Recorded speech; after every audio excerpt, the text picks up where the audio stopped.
Baseball Regionals presented by Capital One. An elimination game in Chapel Hill with 4-seed VCU, who yesterday collected one of the program's biggest wins in recent memory, knocking out Tennessee. Now the Rams tangle with the 3-seed East Carolina, pesky squad that battled with North Carolina last night. Speaking of North Carolina, they are in the catbird seat, one win away from a super regional. Whoever wins this game would have to beat the Tar Heels twice to reach a super.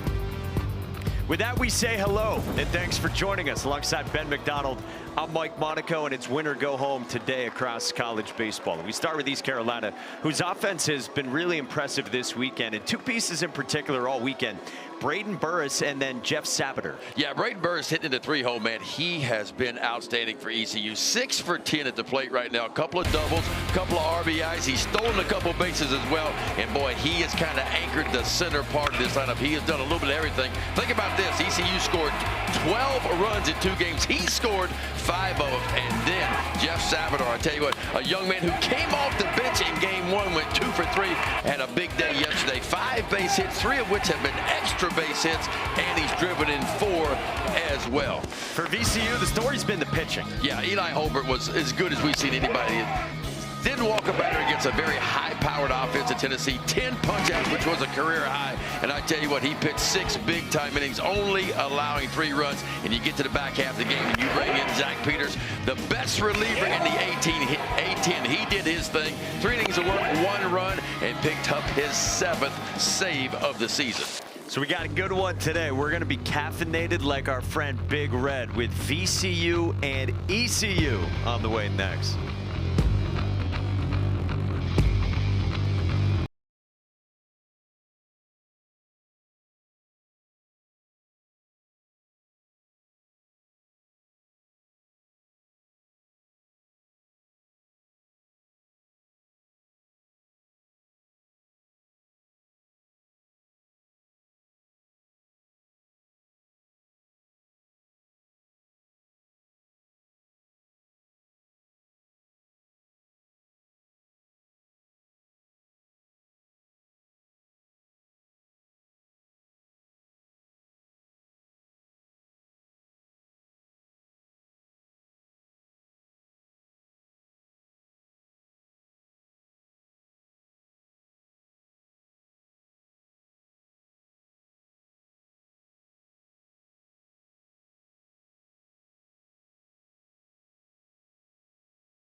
4 seed VCU, the A10 champions, 38 wins this year, and 3 seed East Carolina, American Conference champions to earn the auto bid after they shared the regular season title. For VCU, 4th in the Atlantic 10 in runs per game. Boy, they've faced some big arms here this weekend. And Trent Adelman out of the 9th spot. He homered in the elimination game yesterday against Tennessee. So VCU will go up against an arm we've already seen this weekend for East Carolina. True freshman from Bridgeville, Pennsylvania, on the all-freshman team in the American, 6'4" Ethan Rose. Yeah, there's the numbers on the year, making his 29th appearance, only his 2nd start of the season. ERA is pretty solid. Now keep an eye on the base on balls. 23 base on balls for him and only 34 innings of work. But he's pitched. Now it'll be his 3rd consecutive day. Hadn't thrown a lot of pitches. Nine pitches in the first game on Friday, and then just 2 pitches yesterday. You can see the arm slide. It's a little bit different arm slide. Fastball kind of mid to upper 80s, a little slider and a changeup as well. Don't know how long he's going to go today, but they feel like he's in pretty good shape because he hadn't thrown many pitches so far in this tournament. You mentioned that pitch total. He's only faced 3 batters. We were talking with Cliff Godwin down on the field pregame. He said, yeah, we'll take some length from Ethan Rose if we can get it. And then after that, it is all hands on deck, as it really has been for 3 days for the Pirates here in Chapel Hill, where it is once again beautiful. Temps a little bit cooler here at the outset, 71 degrees. It's perfect if you wanted to get a run in this one. It is beautiful. And you got your run in. I saw a video of you on the treadmill, just kind of getting after it, just getting on down the road. The paparazzi was everywhere. Everywhere, everywhere. You just never know. Our director knows no bounds, Steve Turnberger. All right, here we go. Elimination game for the right to face North Carolina tonight. Ethan Rose from that low slot pumps in strike 1. And away we go. Dante DeFranco is the leadoff man for VCU. 6th-year senior from down the road, Hillsborough, North Carolina. 1 for 4 yesterday against Tennessee with a single and a run scored. In what was such an impressive win from VCU against the 2 seed Tennessee. Tennessee, for the first time ever, goes 0-2 in its 16 NCAA tournaments. Tennessee with that high-powered offense, man. And they blew some balls out of the ballpark like they do. But we talked about Tennessee, and their Achilles heel in this tournament was 1 for 17 runners in scoring position. They just could not come up with enough big base hits. 5-4 was the win for VCU. Some great pitching that we showed you. Eli Holbert and Zach Peters combining for the 9 innings for the Rams. Chopper foul, 2-2. Sean Thompson said after the game yesterday, the story of the day was pitching and defense gave VCU a chance to win, and they did enough defensively. Well, he knows a little bit about pitching for sure, and he's right. I mean, when you can run out the big fella, Eli Holbert, I don't think they were expecting to get that from him, but boy, what a game it was for Holbert. DeFranco skies this one to center at Grady Lenahan. 1 down. How's the sky looking today, Ben? It's looking good. Yeah. It's looking really good. As long as they're not any of that wet stuff in it, I'm all about it right now. And look, we couldn't ask for a better day, as you mentioned. There we go. They're a little late on the land that thing, will you? It's like when I get talking too much. You say, Monaco, land the plane. That looks about the size of the one I flew with Todd Walker one time. Was that to Hoover? Yes, that was a bad mistake. Bad mistake. That's one of them ones where you're having a couple of adult beverages the night before, and he goes, hey, I'm flying my plane to Hoover. You want to ride with me? And you go, sure, I'll ride with you. Get to the airport, and they wheel this thing out. One guy pulls it out with like a little sled by himself. I'm going, we're getting on that thing right there? He goes, yeah. And the first thing he tells me, he's like, look, if something goes wrong, there's the parachute, and this is the button you pull. And I'm like, come on, dude, really? That's before we even got off. I'd never been so scared for an hour-and-a-half flight in my life. It's like riding a crop duster. This is Michael Petit. 1-2 against Rose. Todd Walker, by the way, former superstar player for the Fighting Tigers. He's at College Station, Texas. Texas A&M, the number 12 overall seed, and I wouldn't be surprised if Todd flew there. Bet he did. Or drove his camper down there, one or the other. Base is empty for Petit, and he serves one into right field and dumps it down, a base hit. Petit can fly. Motors to second. Davin Whitaker's throw is not there, and Petit's got a one-out double for VCU in the first. Man, Petit can move, man. And when he hit this ball, he had one thing on his mind, and that's to get in the scoring position. Just kind of takes a little ball in the outside part of the plate and shoves it out toward right center field. Watch this move. Really good move to the baseball. Ball sliced away from center field. Lahana. And boy, watch this right here. Comes around first base and grabs a different gear. And look at that head first slide, man. Somehow hung on to the bag. And then he hits that dab at second. Here's Ty Lethert, Milwaukee transfer, catcher with Petit. Moving. Yeah, you talk about moving. I mean, 22 for 24 in stolen bases this year. And he never even thought about checking up. Petit's been aboard so far this weekend. He's walked 4 times. He had a hit yesterday, but hasn't been able to run quite yet. Popped up and found ground at Colby Wallace, and a nice bounce back from Ethan Rose for round number 2. Yeah, Ethan Rhodes is just different, man. I'm talking about a different arm slot. Obviously doesn't throw very hard at all. And that's not a bad thing, because you want to be either above hitting speed or below hitting speed. And so I think if you're VCU, the idea is to kind of sit back and try to use the backside of the field. Well, big opportunity for VCU with its star header, Jacob Lee, cleanup man in DH, who was 3rd in the A-10 in OPS this year. So far this weekend, a couple hits, 1 for 3 with a single against North Carolina Friday, and also walked in that game, and then pull side single yesterday against Tennessee. Yeah, VCU just has not had a lot of opportunities in their first 2 games with runners in scoring position. Of course, they were shut out in game 1 against North Carolina. Little cue shot off the end of the bat that Austin Irby collects to the bag to end the inning. So with a runner in scoring position, Ethan Rose slams the door shut on VCU.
It's a great East Carolina offense that is pesky and battles. And look who's up in the 2-hole today. Jeff Sabater, who came off the bench Friday against Tennessee. And with Jack Herring, unfortunately, dealing with a hand injury, Sabater keeps climbing in the lineup all the way to the 2 spot for ECU.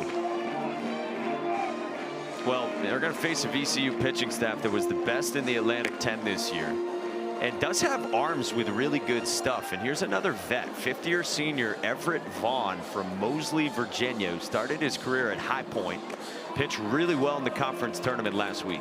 Yeah, kind of got another opportunity, kind of in and out of the rotation, began the year in the bullpen and went to the rotation, back to the bullpen. And you're right, the conference tournament, he had arguably his best start of the season. That was against St. Joseph's, went 3 innings, only allowed 1 earned run, a season high 6 strikeouts for him. There's the numbers on the year, 5.34 ERA. And he, too, every now and then can spray it. I mean, 24 walks in 28 2/3. So the key for both of these pitchers is be in the zone enough. And we always talk about, okay, when you get to postseason, you got to start to elevate your game a little bit. So a big opportunity for Everett Vaughn. He's pitched in big games for him before, and he faces elimination today. This is Grady Lenahan. Freshman center fielder in the leadoff spot, takes 92 for strike 1. A hit in each game for Lenahan so far. Virginia native on the all-freshman team in the American. So a 93 from Vaughn. You mentioned his outing in the conference tournament. We were talking with his head coach, Sean Thompson, pregame. He said, yeah, there was good velo there, and the radar gun on the scoreboard in the stadium was off by a couple, so might have been real encouraging from what Vaughn was touching in that outing. Yeah, I mean, the last time he pitched was on the 22nd, so obviously very well rested, and they're hoping to get some length out of him. He's only averaged 2 innings per appearance this year, but he has been up to 59 pitches. That's a season high, so. He's yanked 3 in a row.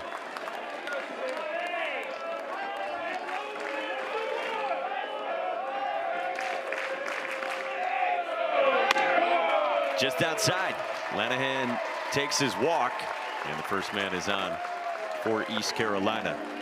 Cliff Godwin has done a great job with this team across a dozen seasons. They got the 14th inning win, of course, Friday against Tennessee, and then a 7-5 loss yesterday against North Carolina after they went up 3-0 early.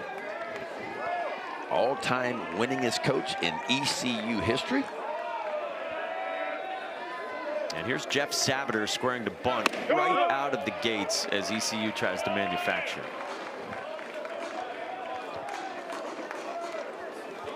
A little run this has been for Jeff Sabater, D2 grad transfer, who had really been scuffling the last 3 weeks coming into this weekend. He's down 0-2. But they went to him off the bench the other day. He's in a real good spot mentally, talking to the East Carolina coaching staff. And they think that's played a big part in what he's done here over these last 2 days. Man, has he been good. 5 for 7 in this NCAA tournament. And I love his approach. I mean, we've seen him, 4 of his 5 hits have gone to the backside of the field. And then they tried to break him ball kind of down and in yesterday, and he hit it right down the right field line for extra bases. So he's pretty much going to hit it where it's pitched. And if you watch his swing, man, it is just, you know, players get to the point in their career where they figure out who they are and what they do best. And what he realizes is his swing is just short and tight. It's not a powerful swing, but it's a swing that produces, because he just shortens up and puts barrel on ball. He will really force your hand defensively.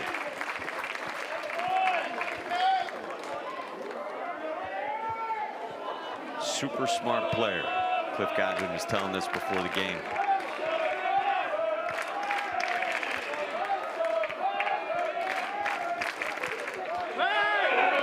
We'll check on Lanahan. Lanahan 11 for 12 in stolen bases, so he can move a little bit. Not a huge part of ECU's game.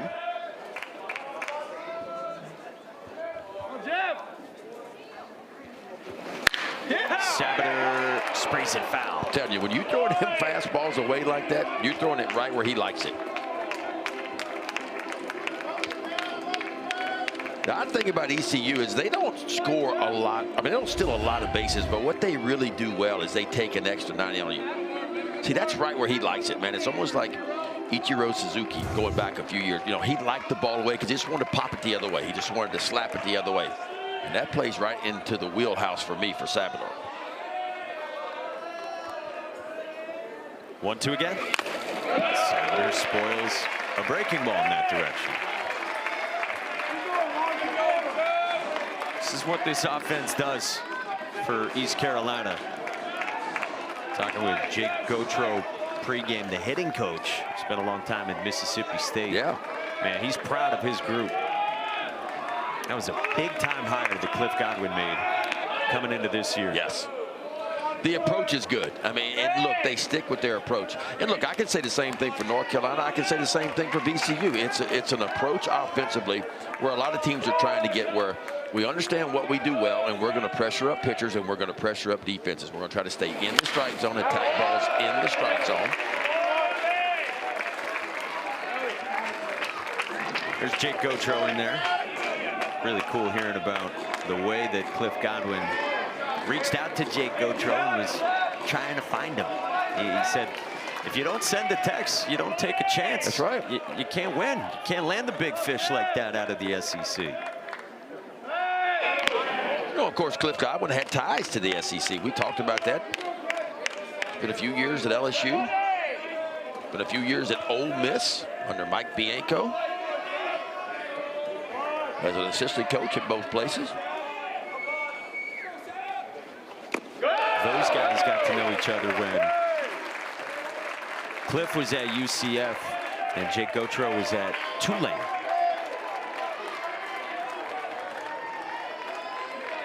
Jake had never been to Greenville before landing this job and joining the Pirates this season. 2-2. Sabater in the air to left. And Nick Flores. And a hard-earned first out of the inning for Everett Vaughn. Man, there's something about East Carolina that they're hard to put away. And it's almost the thinking that you'd rather have them put the ball in play because it is hard to strike them out. Yeah, I mean, as a pitcher, you love teams that are going to be aggressive, and they can be aggressive, but what impresses me about them is they just don't expand the zone a whole lot. And so, yeah, you'd like to put them away quickly because that's what they'll do to you. They'll get your pitch count up in a hurry. Well, here's Braden Burris, who's been fabulous. You see the 6 hits that he's had in the first 2 games this weekend. Against Tennessee Friday, 3 for 7. Scored on the squeeze in the 13th, had an RBI single to add on in the 14th, and then yesterday 3 for 3 against North Carolina. RBI single in the first, couple walks, 2 more singles in the late innings against big time arms for the Tar Heels. Brady said after the game, talking about the pitchers for North Carolina, he said there's a reason they're number 5 in the country. Good point. It was DeCaro, and then it was Caden Glauber, and then it was Walker McDuffie.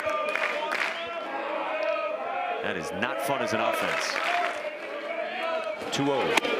And this is down with a slider, sort of cutter hybrid pitch that Everett Vaughn throws. Yeah, scout reports obviously fastball, slider, changeup, and curveball. And the changeup and curveball are the 2 least used pitches. Both of those pitches about 6% of the time. So it's heavy fastball, slider. And you're right, sometimes he'll kind of amp it up. It kind of looks like a cutter. Got the edge there at 91. Here's North Carolina up there. Eric Paulson and company. Ryan Lynch, who is excellent. They are literally in the catbird seat. That's down, ball 4. Braden Burris walks. He's on again, and there's 2 aboard for East Carolina with just 1 out, and the pitch count climbing for Everett Vaughn. Yeah, we talked about the knock on Vaughn a little bit was he could spray it from time to time. Had 24 walks and 28 innings coming in, and struggling a little bit with the zone right now.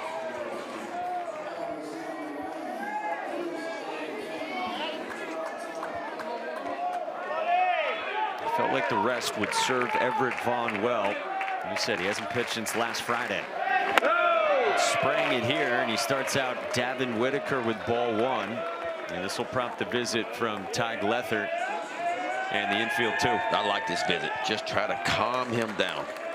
Well, I always talk about these first inning woes, man. You get this heart rate when you step on the mound. It just starts to really tick on you, and it speeds you up. And when it speeds you up, the mechanics can get out of whack a little bit. You can see a few more balls than strikes so far for Vaughn. Who's pitched in different roles this year. VCU at the start of the season was doing something they call pitching in pods, where they had most of their arms stretched out to about 60 pitches and were grouping guys together. And so that's why you saw some shorter starts for Vaughn really midway through the season. They liked that plan, but then their Friday guy, Phoenix DeGiacomo, got hurt with a forearm strain. So they kind of scrapped it and changed things. Vaughn got a little rest late in the season and then back into a starting role in the conference tournament. Yeah, the piggyback thing is kind of what we call it, and it can be real early in the year when you're building guys up. And I think a lot of programs do that. Not many programs have a solid just set of a weekend rotation. You know, there's always a couple of question marks in there, so you build up 5 or 6 guys, and whoever's throwing well as you begin to get into conference play, that kind of ends up being your weekend rotation. 2-0. Popped up in foul ground, and this one will reach the seats. Davin Whitaker homered on Friday against Tennessee. Yeah, this was a lefty on lefty crime right here is what this was. First pitch breaking ball, he just buried it out toward right center field. Boy, we've had some good games in this regional so far. We sure have. 2-1. Whitaker rolls it foul, and it's 2-2 as Vaughn works his way back into the count, and he's just a ground ball away from getting out of this. And watching Vaughn, I'm seeing a 2 and a 4-seam fastball, so he'll sink that 2-seamer every now and then. And that's what he needs is a ground ball. But I tell you what, Whitaker has been outstanding this year, runners in scoring position, man. He's hitting .373.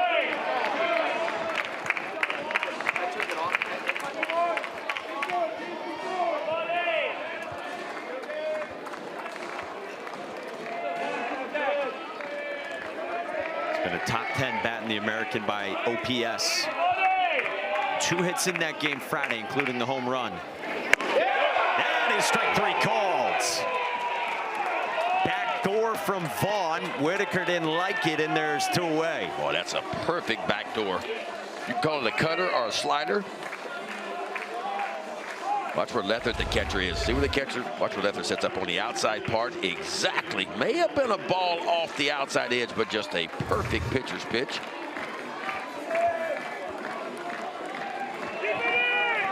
So 2 outs, and now Michael Kalinic, DH in the 5 spot. Sophomore from Longwood, Florida, with really good numbers in part-time duty this year.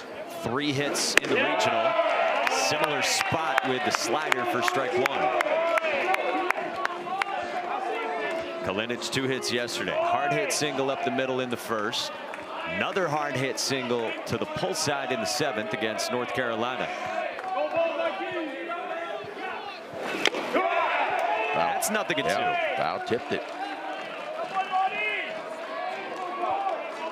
Well, Vaughn has found a spot and a pitch that he likes to the left-handers. A little backdoor breaking ball.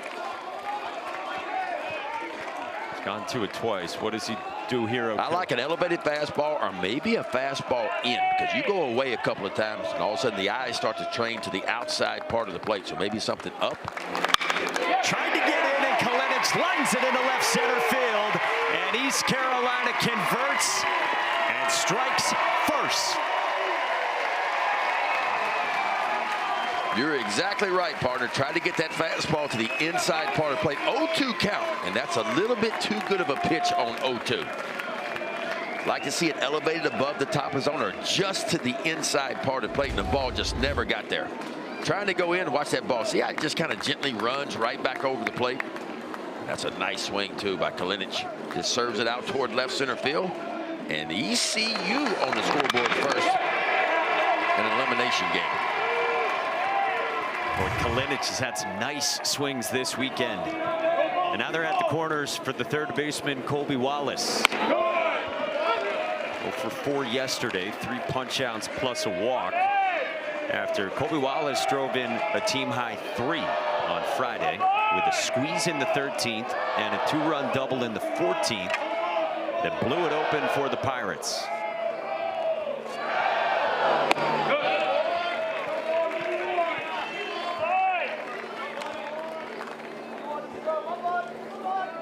Wallace had the big hit last Sunday in the conference title game against UTSA. 6th inning, nobody out, runners at the corners.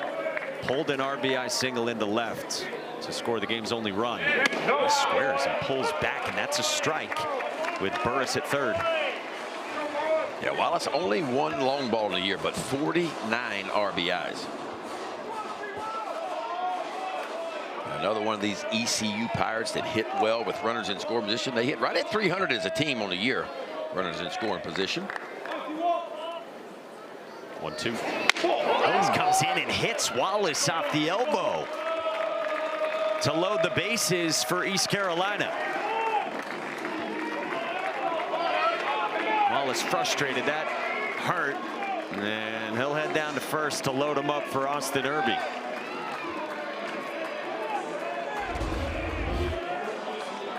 Yeah, another slider. And this one just kind of backs up. Got that elbow guard on, though.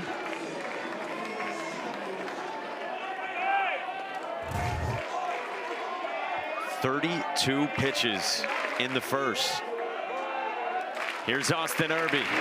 First pitch swinging, pass to Franco into left field. Burris scores, Kalinic right behind him, and Austin Irby delivers.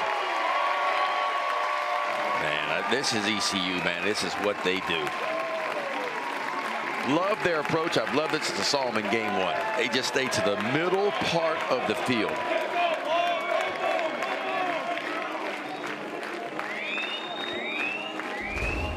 Watch this swing here. Little inside out swing, just kind of shoves this ball, and it's elevated so it gets just over to Franco at the shortstop position, just right past him.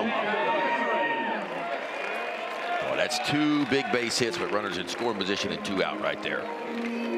How much longer can you go with Everett Vaughn? North of 30 pitches. Yeah, I don't think you can go much further with him. I mean, you start to get to that 35 pitch limit, and you see it at the big league level every day. That's when guys start to come out of the ball games because of fear of injury.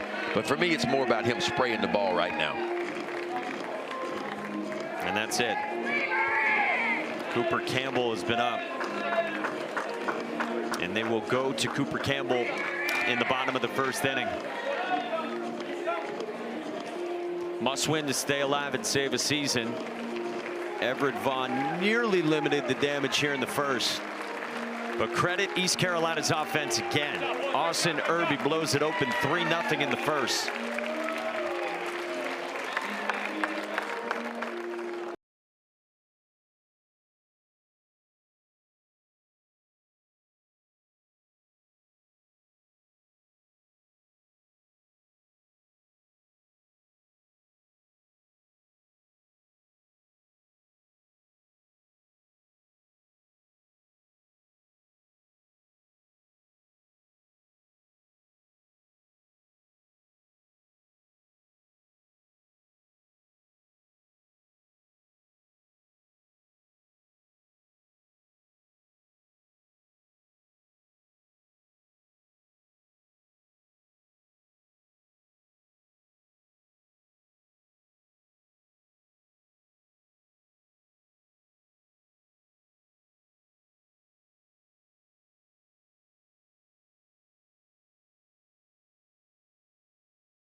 Cooper Campbell comes on, a real competitor according to the coaching staff. Low slot sophomore righty from Lynchburg, Virginia, who was nails in the conference tournament. Third on this team in innings pitched and 11th in the league in ERA. Yeah, making his 24th appearance of the year. He does have 1 start. He's given some length to 56 1/3, 44 strikeouts, 22 walks, and opponents hitting .252 off the right-hander Campbell. 3-pitch mix for him: fastball, slider, and changeup. Probably his best pitch so far this year has been that slider. Last year as a freshman, he had a key role, logged about 40 innings, had a mid-5s ERA, and then this year as a sophomore, he's taken a nice step forward with a bigger role, better results. And look, there were guys around the VCU program who thought he could have been A-10 tournament MVP for what he did last weekend. Friday against URI, he was the starting pitcher and went 5 1/3. Saturday against URI, he finished the game an inning and a third. Sunday in the title game, he worked the final 5 innings of 1-run ball to win it. Walker Barron takes strike 1, and boy, the importance of strike throwing from Campbell. The way this first inning has gone with East Carolina, who's threatening even more. Barron, the catcher, has been great defensively this weekend. He has supplied 2 hits, including the home run. It's up high, a ball and a strike with Wallace at third and Irby at first.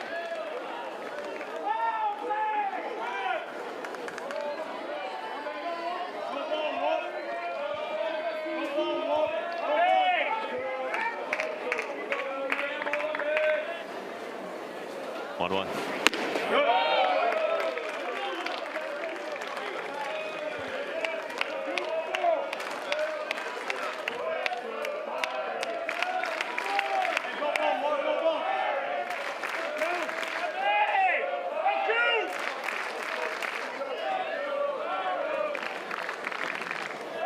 2-1. Barron cuts through it. That thing diving toward the back foot. It's kind of like east to west. So he loves that little fastball. It's a sinking fastball. It's got a lot of left to right in it. And then he's got the slider kind of going right to left. See, that ball just gets down and in and just underneath the bat. Big B, and I got 18.5 inches of horizontal break on that. That is a lot. Cut on and missed. 19 inches of horizontal break on that one. More than the full plate. It leaves 2, but Austin Irby, the big strike, and it's 3-0 ECU.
Four national seeds face elimination today, and Florida State just stayed alive moments ago against Coastal Carolina. And at Georgia and Athens, they are feeding the trees. 14 home runs in 2 games. Are you kidding me? Mississippi State's offense has set the tone. They get consecutive 10-run games at a hard-fought win against a very good Cincinnati program led by Jordan Bishop last night, and they have hacked the dude in Starkville. Yeah. That environment in Stark Vegas, pretty special environment. Mississippi State, man, it's a scary team. They've got plenty of pitching and enough offense. And at that ballpark, they're hard to beat. Meantime, here in Chapel Hill, those are the Aaron Matson suites. Looking at Boshemer Stadium on another perfect day with 2 more games on tap. We'll see if we need a Game 7 tomorrow. Nick Flores leads off for VCU with East Carolina in front by 3 after a bottom of the first that lasted more than 20 minutes. Well, big inning for Ethan Rose. I mean, we talked a few times in this tournament so far about those shutdown innings. When your team goes out to give you some runs, you want to keep all the momentum on your side.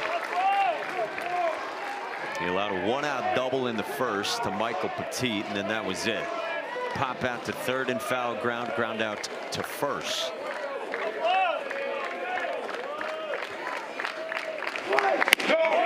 Just off. Nick Flores was in the middle of a lot yesterday for VCU. Caught trying to steal home in the 5th inning when Alec Warden was up. And they tried to time it up on Tennessee reliever Mark Hindy, a lefty. On the ground to first. Austin Irby collects for the first out. Boy, Irby positioned perfectly. Shift was on. You had 3 infielders on the third base side of second base. And the first baseman, Irby, swung over. The ball hit exactly to him.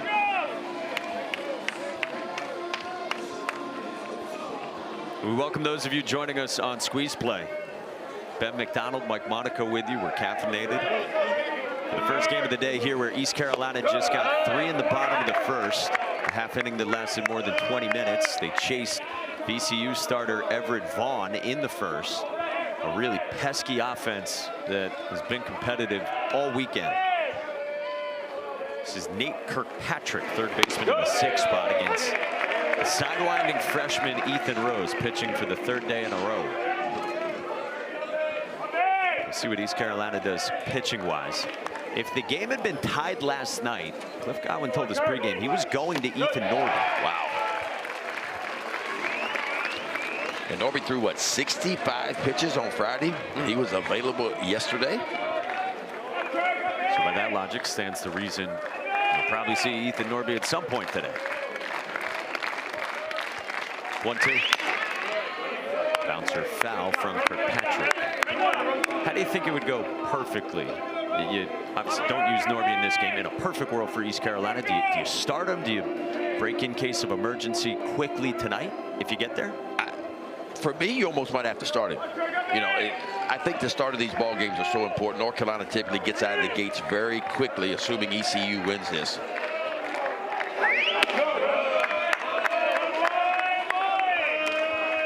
Norby had run down to the bullpen last night. And that's where East Carolina was apparently ready to go.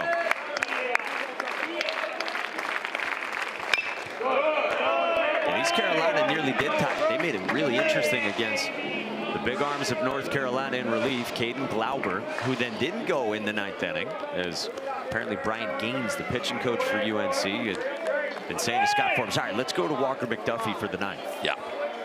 ECU just kind of offense, man. It just keeps coming at you. It just you got to finish them. I mean, a perfect example is the first inning of the day. I mean, with 2 outs, they score 3 runs. That's kind of what they do.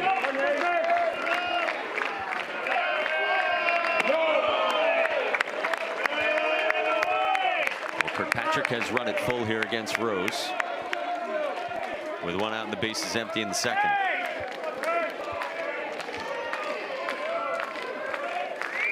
(3-2). On the ground, sharply past short, and into left field, a base hit. Nate Kirkpatrick, 3rd hit of the regional. He's had some really hard contact. He has. These 2 offenses very similar. You just don't know what they're going to do. Still a few bases. They'll hit and run. They'll bunt all the time.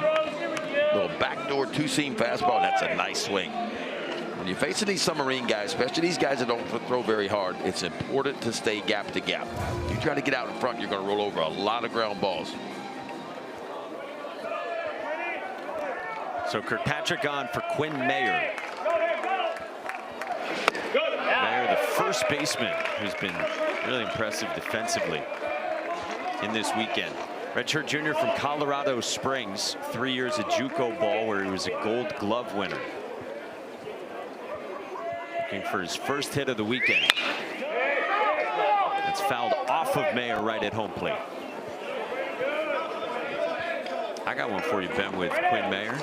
Earlier this year, he pulled off a hidden ball trick against St. Joe's. It was so well disguised that the umpires had to come together afterward because nobody saw it. They weren't certain. It still works. It still works every now and then.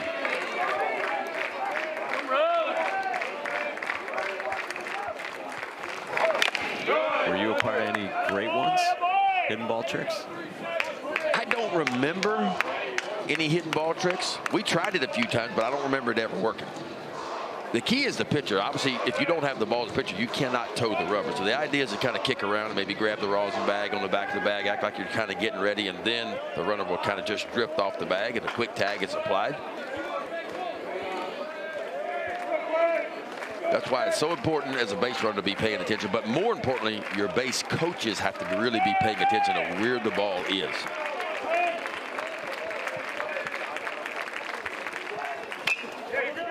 Mayer rolls this one up along first. And Irby got it, but it was foul. according to the home plate umpire, Mark Hutchison. Speaking of base coaches, first base coach for VCU is Andrew Llewellyn. And he had the enviable task today of throwing BP. He had to drop down and go sidearm because he was trying to simulate Ethan Rose, the starting pitcher for East Carolina. I love it. Not Andrew's natural arm slot. It's outside. 1-2 from Rose on Mayer.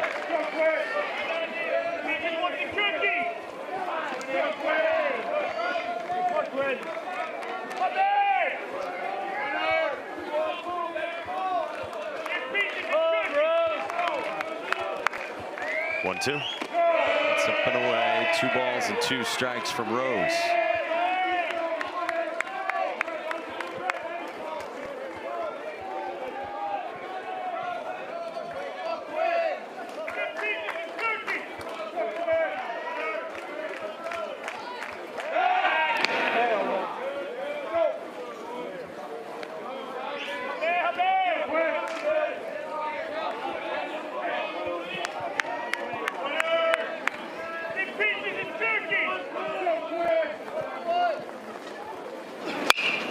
Slice foul. Mayer continues the battle.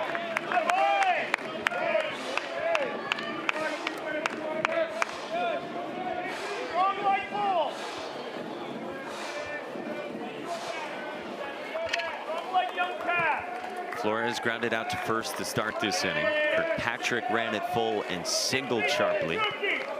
And now 2 balls and 2 strikes on Quinn Mayer. On the 8th pitch, he pops it up. Looks like it might stay in for Colby Wallace to run it down for out number 2.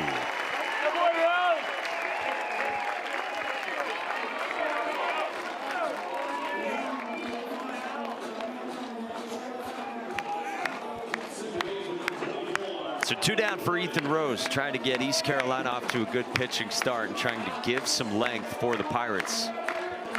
Pitch count up to what, 33 so far? 20 of those here in this second after 13 pitch first. Remember, his season high in pitches is 51. He faced 3 combined batters working each of the first 2 games this weekend for ECU. And now he's got Alec Warden, the redshirt freshman second baseman in the 8th spot.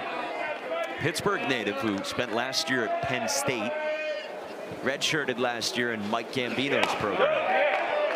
Mike Gambino, the former head coach at Boston College, who did a fabulous job in Chestnut Hill.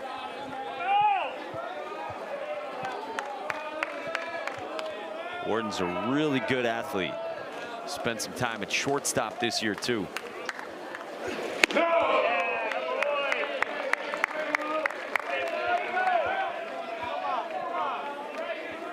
Warden on Friday against North Carolina, 0 for 2 with a walk.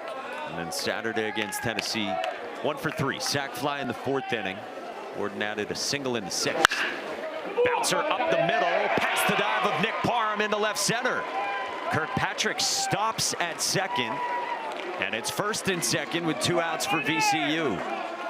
Well, Nick Parham, the shortstop, has been kind of to the pull side on both of those base hits, and both those base hits went pretty much traditionally where the shortstop normally sets up.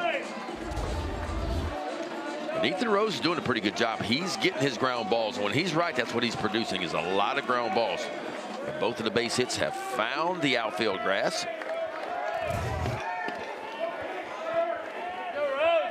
So 2 on and a chance for the 9-man Trent Adelman. That's a strike to start to the right fielder from Maryland, who's been in this program for 3 years and is a 2nd-year starter. Absolutely crushed a solo home run yesterday against the Vols in the 3rd inning. Traveled 417 feet. Can do a lot out of the 9 spot, including some thump like that. Yeah, got a little thump, and he seems to come up big in these kind of moments with runners in scoring position. All year long he has. Hitting .324, runners in scoring position. Rose has got him down 0-2. We'll see if he can finish him. Ethan Rose deals. That's outside to Adelman. Pumped this one yesterday. Well, if I remember right, it was a first pitch heater too. I mean, he was just sitting on it. He knew it when he touched it. He had that one too. You see that ball hit about 30 feet up on the net above the left center field wall. 1-2. Bowman strikes out. Ethan Rose fired up as he digs deep and leaves 2 in the second.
Terrence Hill Jr. was at the forefront for 11-seed VCU a couple of months ago as they erased the 19-point deficit in the second half and stunned North Carolina. The baseball team is in Chapel Hill, and the basketball team is represented here at Boshamer Stadium today with its head coach, Phil Martelli Jr., who had that wonderful moment for VCU fans. I love how these coaches support the other programs too, man. Show up. Always a word. Phil Martelli Jr., 44 years young, head coach at Bryant and then VCU, and made noise in March. Of course, his dad, Phil Martelli, or what a great career at St. Joe's. Remember him with Jameer Nelson and Delonte West as a 1 seed themselves. Bottom 2 here in this elimination game between VCU and East Carolina. 9-1-2 for the Pirates, with Nick Parham, the shortstop, leading off against Cooper Campbell.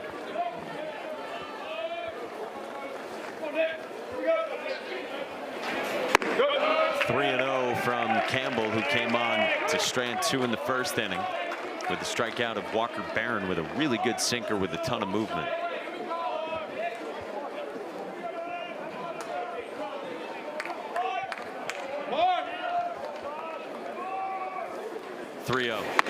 Takes outside, 4-pitch walk. Not what you wanted to the 9-man before you go back to the top. NCAA regional coverage for all 16 sites continues today, and we'll see how many tomorrow on ESPN Plus and the ESPN app. For more info, visit ncaa.com, the home for all NCAA championships.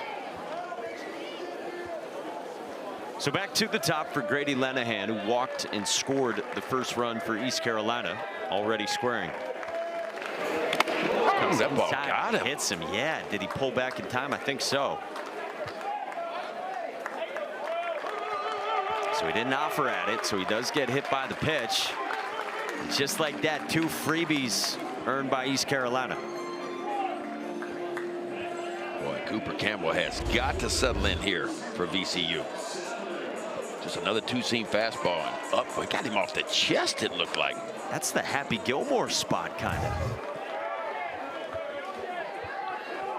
And then Ty Lethert got everybody. Got the debris. No surprise, Jeff Sabather squaring. East Carolina pretty rigid with that when they've had the leadoff man on this weekend.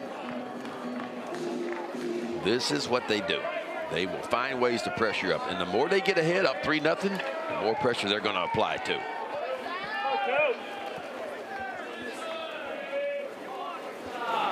Sabater chops it over the mound. Dante DeFranco got the bag and got two. How about that? That's some pretty nifty footwork right there. Nice play by Dante DeFranco right here. Just a perfect ball for him, just a two-hopper, and he just kind of watch the right foot, just kind of steps right on the bag, and a perfect throw over to first base. There's your ground ball, and that's what Campbell is certainly capable of. Yeah, Dante DeFranco has played a great short over these last couple weeks for VCU.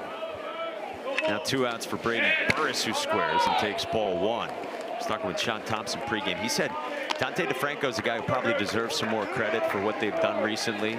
He felt like DeFranco in the conference title game last Sunday made 3 or 4 plays where innings totally could have gotten away from VCU. Just like right there. We talk a lot about offense this time of year, but it's the defensive pitching to me that kind of gives you a chance.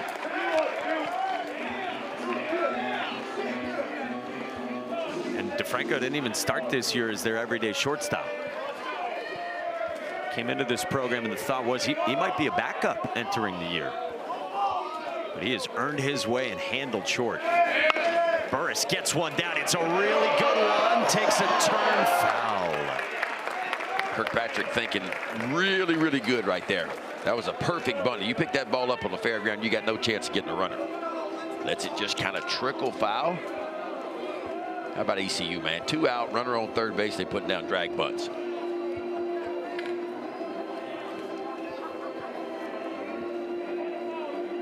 I think part of that too, they got so much comfort hitting with 2 strikes. Cliff Godwin was telling us pregame how impressed he's been with their 2-strike approach, something they really stress in this program. So you try to bunt there if you're Burris, and well, he's already shown he can hit with 2 strikes this weekend. 2-out activity in the first, hoping for more in the second. 2-2.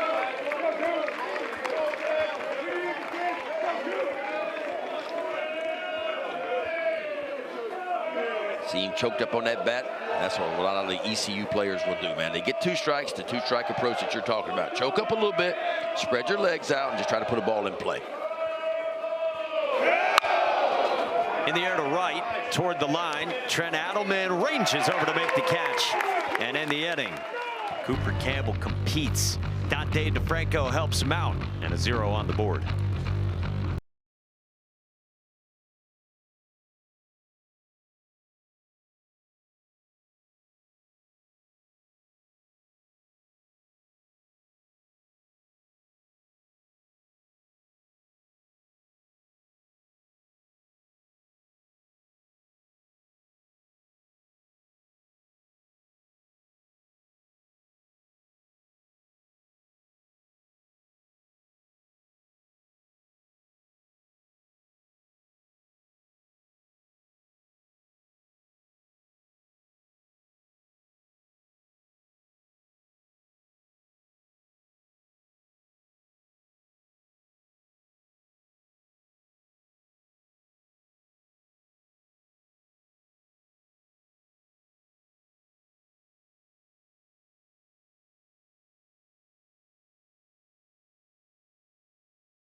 The real fun just getting started. Run straight for the breakaway. The celebration is on.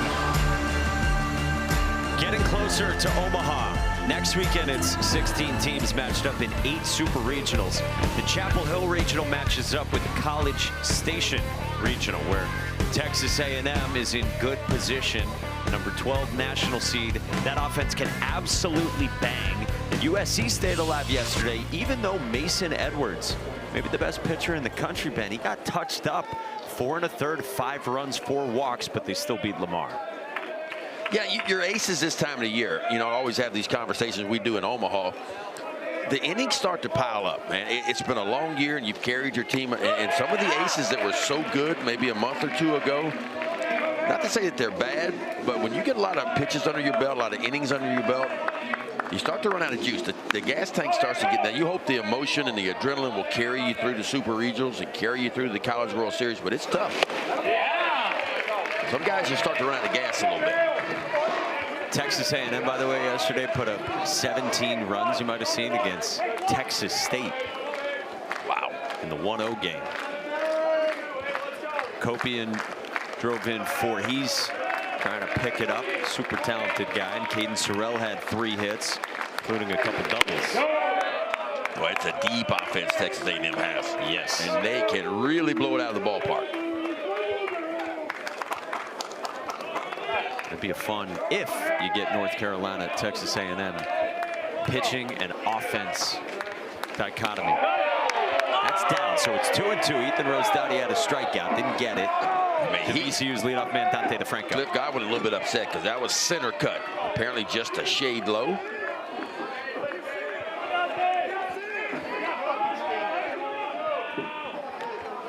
He got DeFranco to fly to center his first time to start the game. DeFranco on the ground up the middle. Nick Parham ranges, throws, but not in time. And Dante DeFranco is aboard for the second time this week. Wow, DeFranco can run. Nick Parham did all he could do, man, but couldn't get a whole lot on the throw. Watch Nick Parham ranging hard to the glove side.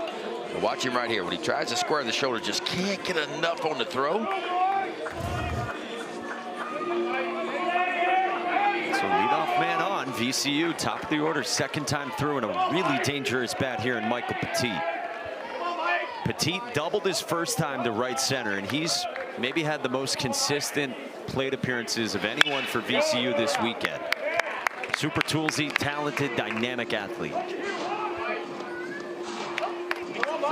Petit got thrown out at the plate by Tennessee's left fielder Garrett Wright yesterday. That's one of the best throws we've seen so far in this one. Talked with Sean Thompson before the game about it. He said 100% of the time in our league that guy is safe because we don't see arms like that in left field in the A-10. Yeah, normally you see an arm like that, it's going to be in right field where typically your best arm will be. Petit couldn't lay off, 0-2 on the Frisbee. DeFranco 15 for 15 in stolen bases.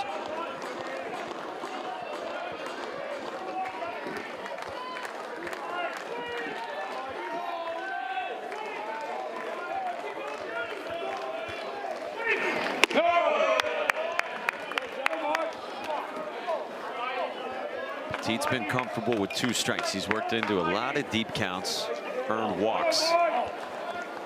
He's twitchy. Transfer, yeah. Very twitchy. Ball comes off the bat. He can really run. 22 stolen bases. Good take. That's seeing it pretty good right there. So you see that spin? And that's what hitters hit off of is spin. In an instant, they can recognize the slider spin, the curveball spin, and of course the fastball spin.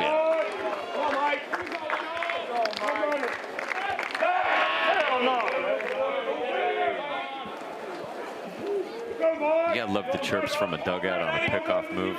You heard heck nah there. Always good fodder. How about the hat right there? So you got the back of the hat kind of turned around backwards. Yeah. Maybe it stretched out a little bit. Need to tighten it up. Maybe you got a haircut. Really good hair for Ethan Rose. Look at there. Got it turned up.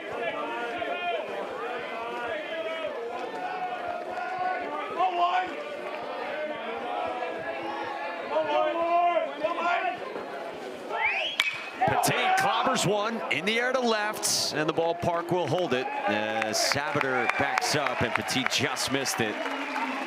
First out. whole lot of wind today.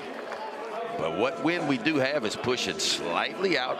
Pretty similar to yesterday's wind. Just straight away center field. But this ballpark is played pretty fair. Right center field, if you miss it, it's very gettable in right center field. That wall kind of bellies in a little bit out in right center field.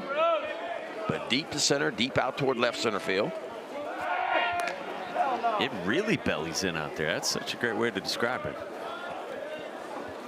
Yeah, we talked about it, Doug. There it is. Right center field is very gettable. You see straight down the right field line, pretty deep, 340, and then it kind of bellies in right center field, then pushes back out again. Ty Lethert takes a strike.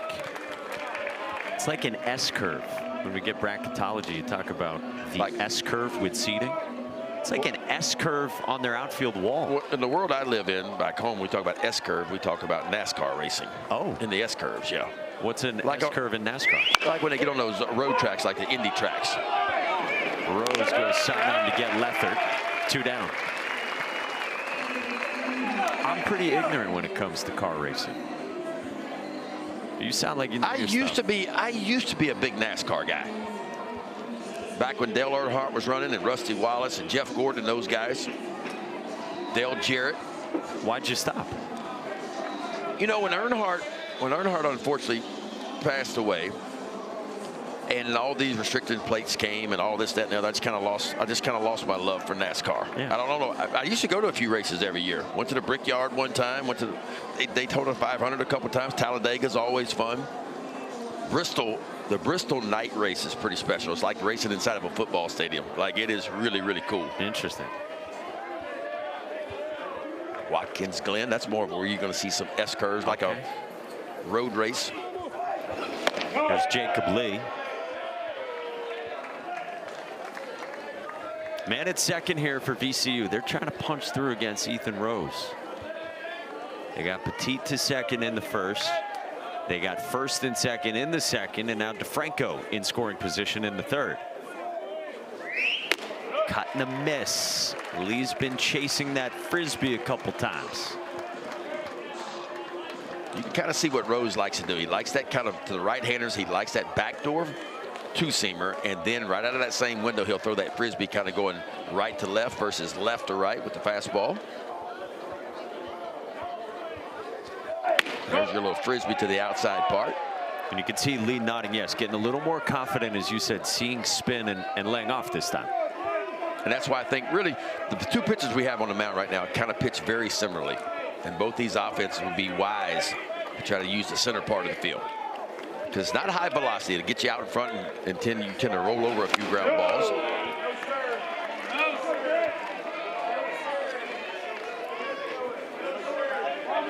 VCU craves the big swing. Ethan Rose at a career high 57 pitches. 3-1. Lee lays off. Good adjustments from Jacob Lee. And now 2 aboard for Nick Flores. VCU just 1 base hit from climbing right back in this one. Only down 3.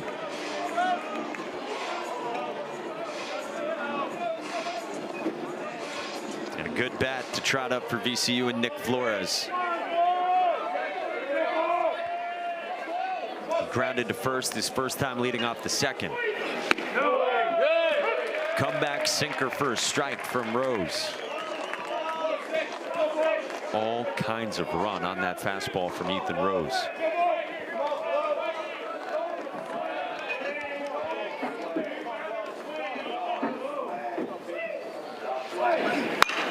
Flores pops it foul, and it's 0-2.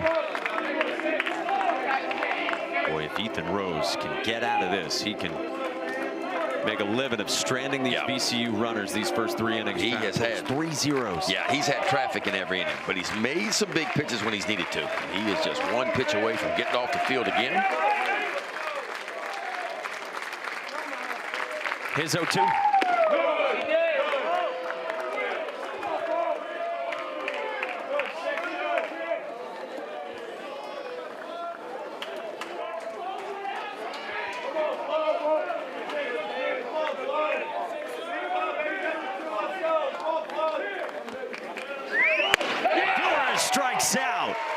Ethan Rose jacked.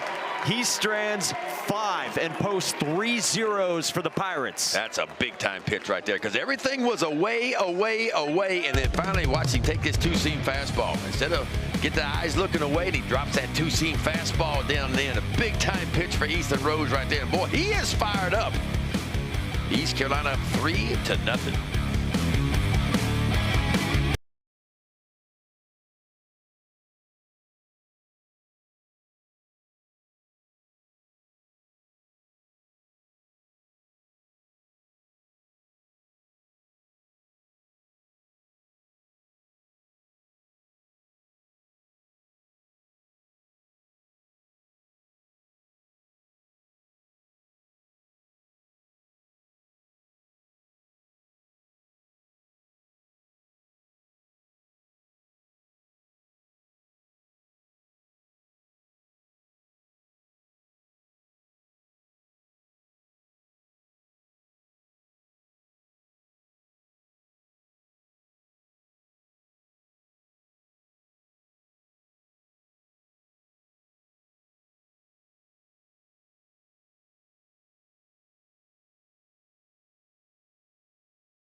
Another regional appearance for East Carolina, 36 of them now. And Cliff Godwin said this week, it's really hard nowadays in college athletics to sustain success. He wasn't taking a shot at LSU, but he said, look at LSU. Yeah. Like all the money that they have put into their program this year, and it's hard to get back even to this stage each year. Yeah, I mean, it's got to be a perfect blend for me, where you're developing your incoming freshmen, and they're going to be the cornerstones of your program, but then you got to go fill in the gaps in the portal, and that's what a lot of these coaches has done. But he's right.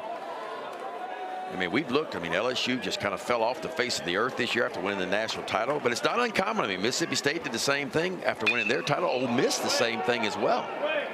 Davin Whitaker floats one to center. Mike Petit into the S curve, 390 feet away. The ball got out there pretty good. Ball's going to jump a little bit today. You'd like to have a center fielder, if you're on the mound out there, can cover that ground and with it jutting out like that. Yeah, I mean, I don't think either one of these pitchers are going to strike out a lot of guys. So defense for both teams are going to be big today. Balls will be put in play. Temperature just absolutely perfect at 71. Not much humidity.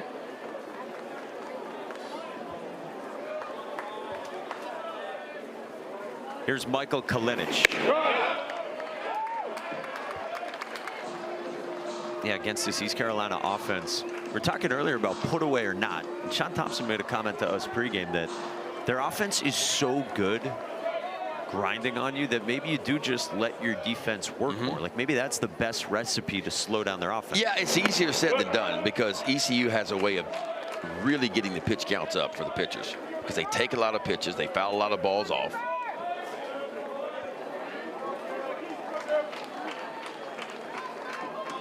This is just a program. It's a team combined. They're not afraid, as you mentioned earlier, to hit with 2 strikes, and that's where hitters get dangerous. That's how they can push your pitch counts up, and you're not afraid to hit with 2 strikes. Toughest guys you faced with 2 strikes? Anyone come to mind? Yeah, I mean, Wade Boggs was always, Paul Molitor was always a really tough out. Kirby Puckett with 2 strikes to me was a really hard guy to get out. And those to me are the toughest.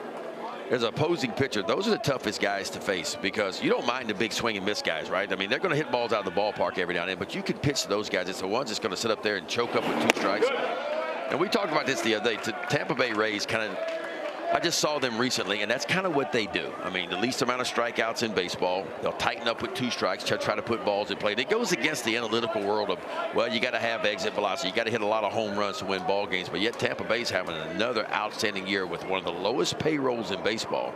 But it's kind of what they do. And we see this a lot in the college game. Michael Kalinic gets hit. VCU will wear him too. They've been hit by 3 pitches the first 3 innings. Yeah, they're just planting their feet at home plate.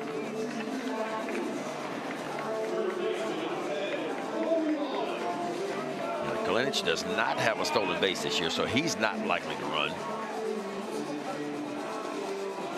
But you look across college baseball and you talk about ECU, stolen bases aren't there for them this year, but they're one of the best teams at baseball in these situations, going first to third, scoring from second base. Colby Wallace pulls back. It's a strike.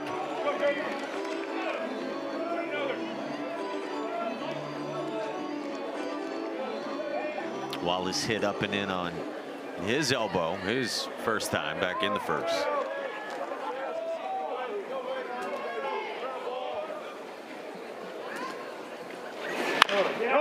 We talk about building programs, and you were saying guys sticking around. Colby Wallace, an example of that. And Cliff Godwin shared this back on media day before the season. He said one of the coolest text messages he's received as a head coach was from Colby Wallace's father, headed into this season after last year. Text message said, "Coach, Donnie Wallace here. Colby was a Pirate before I even knew he was a Pirate. And I know you're going to take care of him, even if you don't give him another cent. He's not leaving. He's not going anywhere." Colby Wallace, a guy who was a starter last year. He's a two-way guy. He's pitched in his career. I really feel bad for the mid-major programs that are out there, because to try to hang on to your guys, because you got the big teams out there with all the money.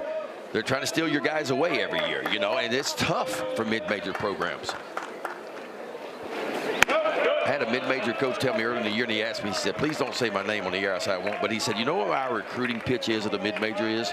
Come to our school. We will develop you and get you ready to transfer to the Power 4 conferences." Now, that's sad in some ways, where that's your recruiting pitch, to be able to get some kids that maybe the big schools are kind of overlooking and don't want. You develop them, you grow them, you get them really ready, and then the big schools come. And that's their recruiting pitch in some ways.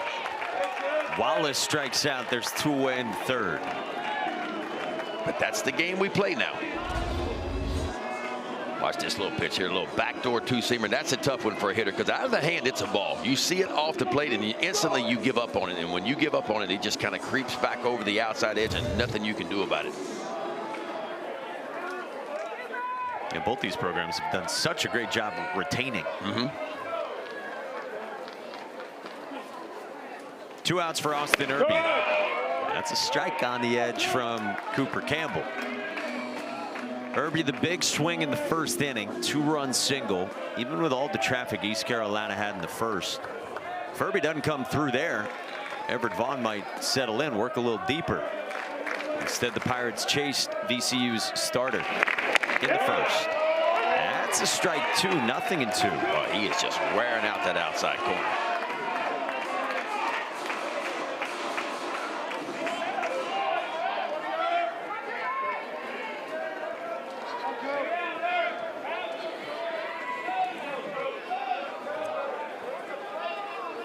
The 0-2.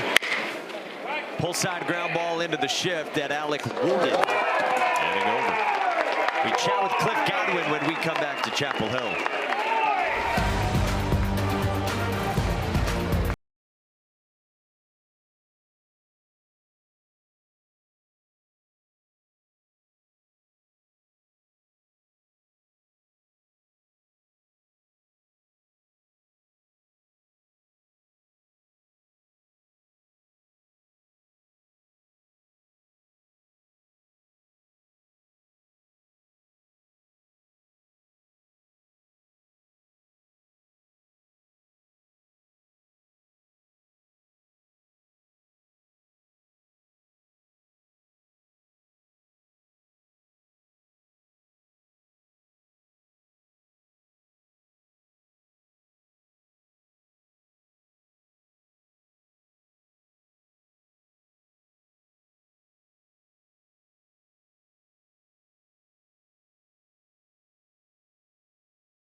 You're watching the NCAA Baseball Regionals presented by Capital One. Cliff Godwin joins us now. And Cliff, we've been gushing about your offense. I wanted to give you a chance to talk about your staff and the job your hitting group has done with this team. Yeah, Coach Rowe and Bryant Packard have really done a great job, and Coach Palumbo with our short game and our base running stuff. So we're definitely getting the most out of them, and it's a credit to those guys. What do you think about Ethan Rose so far? He's done what he's needed to do. He's pitched out of some jams and, getting the leadoff guy out. So we need to keep doing that.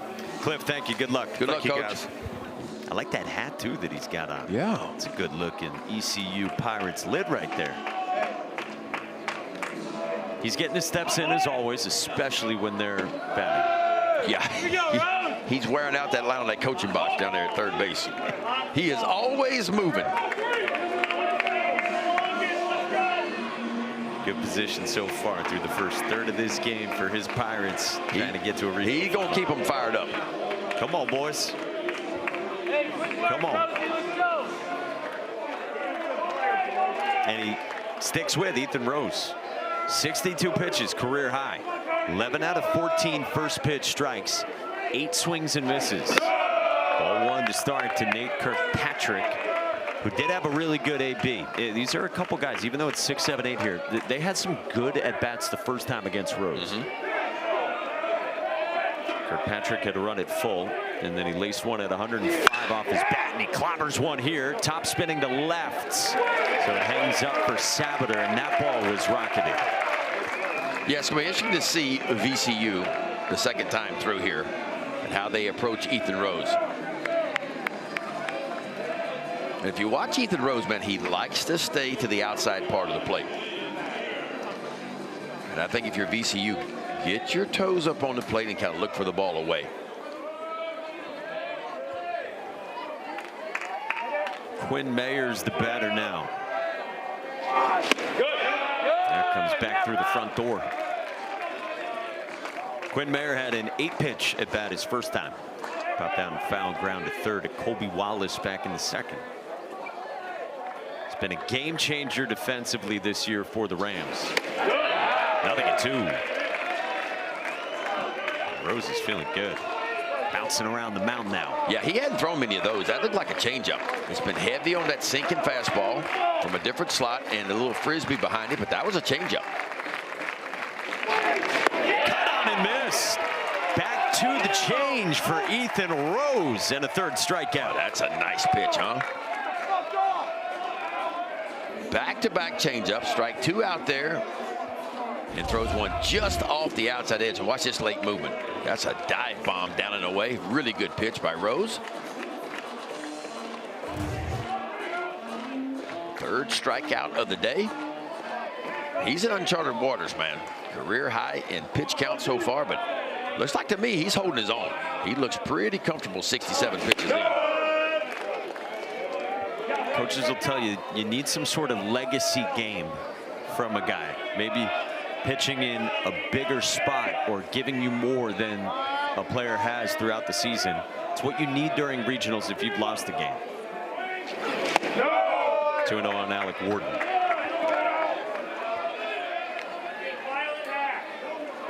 Ethan Rose has had this arm slot, something very similar to it, for a long time, since he was younger.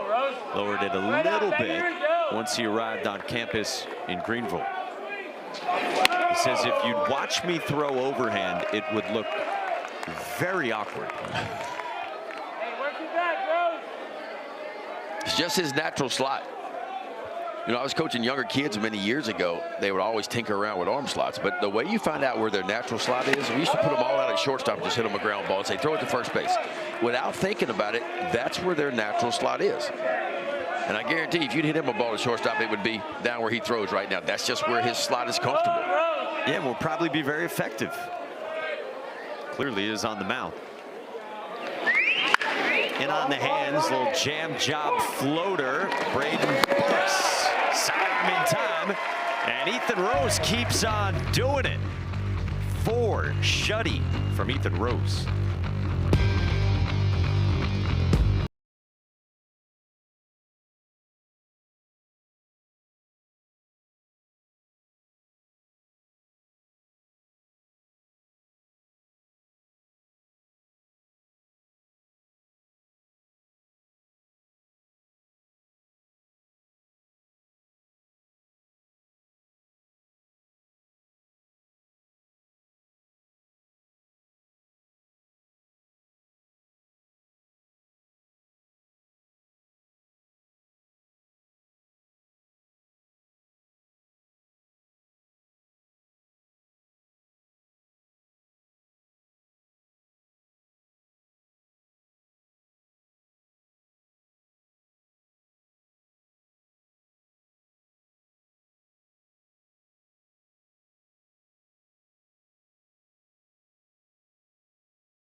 Welcome to Squeeze Play.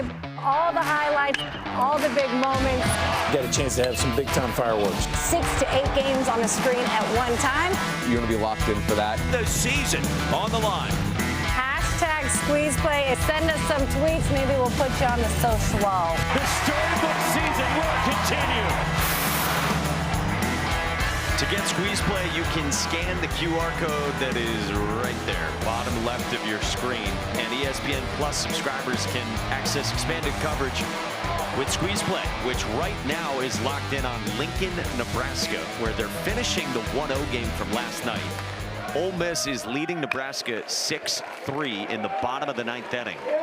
Walker Barron grounds out to Nate Kirkpatrick for the first out in the bottom of the 4th. And Big Ben, Nebraska just had first and second, nobody out bottom of the 9th, tying run at the plate.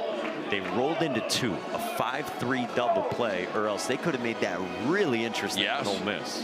It ain't over yet. Of course, that's a game they're finishing from last night, correct? Game that was suspended. So your old buddy Mike Bianco trying to get to the regional final tonight, and then it would be Nebraska coming back against Arizona State. We have seen this before from Ole Miss and Mike Bianco. Wasn't too many years ago, they were one of the last teams in to make this incredible run all the way to Omaha and win their first national title. Tell you what, Nebraska's bringing the tying run to the plate again after a hit batter. They got 2 on. We'll keep you posted. Here's Nick Parham, 9-man shortstop for ECU, who walked his first time. Nebraska is the number 13 national seed. They host in Lincoln. It's packed there. You got Carl Ravitch and the Senator Kyle Peterson in the building. 2-0 from Cooper Campbell to Parham. Cooper Campbell would love a quick, short inning. He needs one. Parham walked his first time up.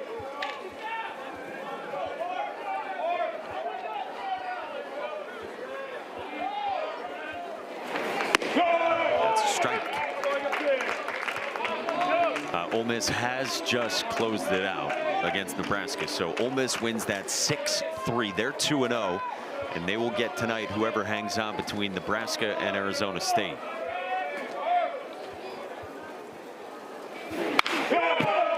Again, the 13 national seed Nebraska. Ole Miss is the 2 seed in that Lincoln Regional. That matches up with the Auburn Regional. But remember, it's Milwaukee, the 4 seed in that regional, that's 2-0. A Milwaukee team that has a sub-500 record for the season. Full count on Parham. We're going to get a little 4-seed Cinderella moving on to super regionals, whether there or somewhere else. We'll see. So if all that holds chalked in the way it is, then they could have a super regional in Oxford. I believe so. Wow. Parham walks for the 2nd time. Let's check out the 3 and 4 regional seeds who have started. How about Kentucky and 2-0. Little Rock? Yeah, you got Little Rock in the Hattiesburg regional, where Coach Curry, where Southern Miss is out. Southern Miss 0-2 as the number 9 national seed. Cal Poly is in prime positioning in Los Angeles, where UCLA is the number 1 national seed. UCLA is going to get a rematch with St. Mary's after UCLA came back on 2-seed Virginia Tech yesterday with a crazy bottom of the 9th inning. Grady Lenahan bats a walk, and he's been hit by a pitch so far. Anyway, that's why we got Squeeze Play, because there's so much to keep. There's a lot going on. I can't even keep up with it.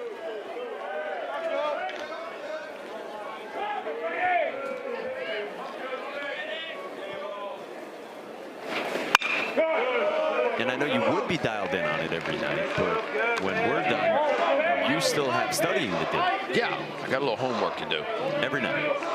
Yeah, I got to invest in a computer. I do have an iPad. I don't have a computer. I think that might help my prep work, but I'm kind of old school in some ways, where I still write a lot of stuff down, and it takes me a while. Nothing wrong. I only got in 5 semesters at LSU. You know, that's all I got. So it takes me a little bit longer than most.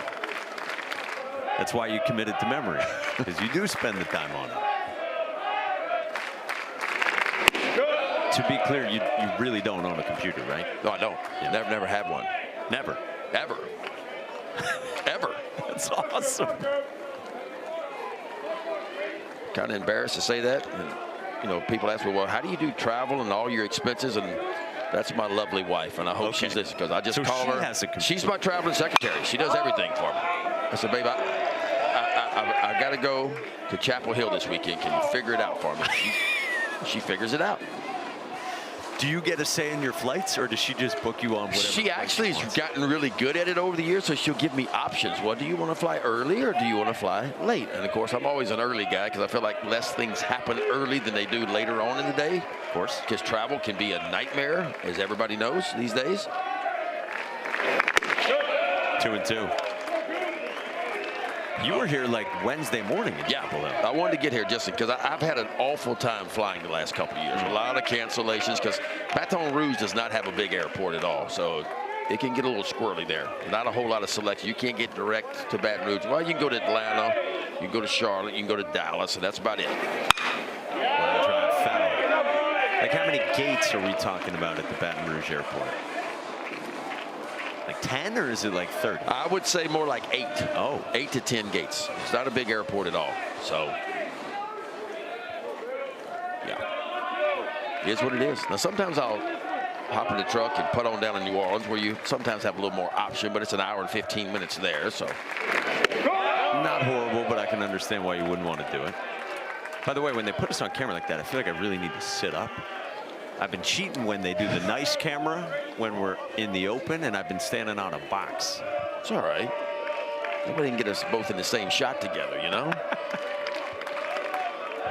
I wish I were 6'7". 3-2 still on Lenahan with Parham at first. I'm hearing 6 gates at BTR. Not many. Baton Rouge.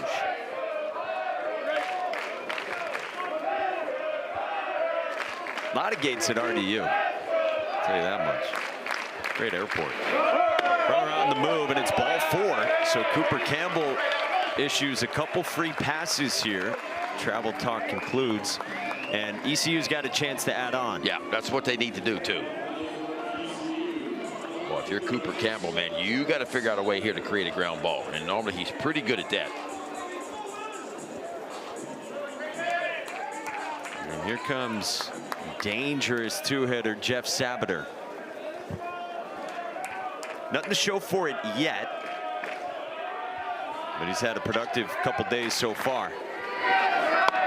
Cliff Godwin said last night after the game against North Carolina that Sabater has been such a spark, and he said such a nuisance to the other team, and he wants to keep riding that momentum. 3 hits yesterday, 4 RBIs for Sabater, the D2 grad transfer.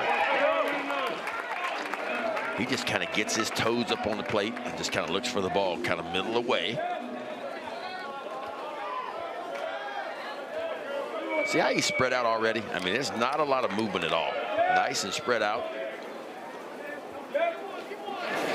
Line drive backside again for Jeff Sabater.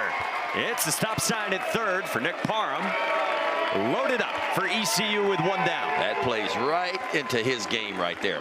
We talked about this a little bit earlier. I think that's where he loves the ball. He gets his toes up on the plate. He just kind of looks for the ball middle away. And he knows who he is as a hitter. And it's not a lot of home runs, obviously. He doesn't have a home run, but watch where this ball is. And look at that swing. Just lets it travel, lets it get deep.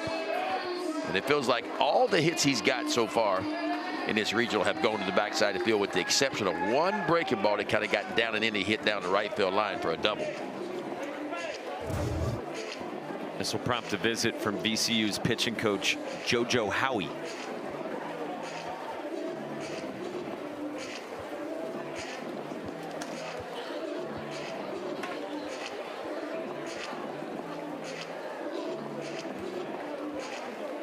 Be interesting to see how VCU's going to play this with 1 out and the bases loaded.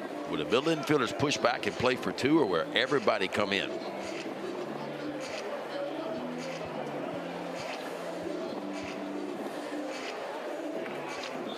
got Burris coming to the plate, who's had an outstanding regional so far.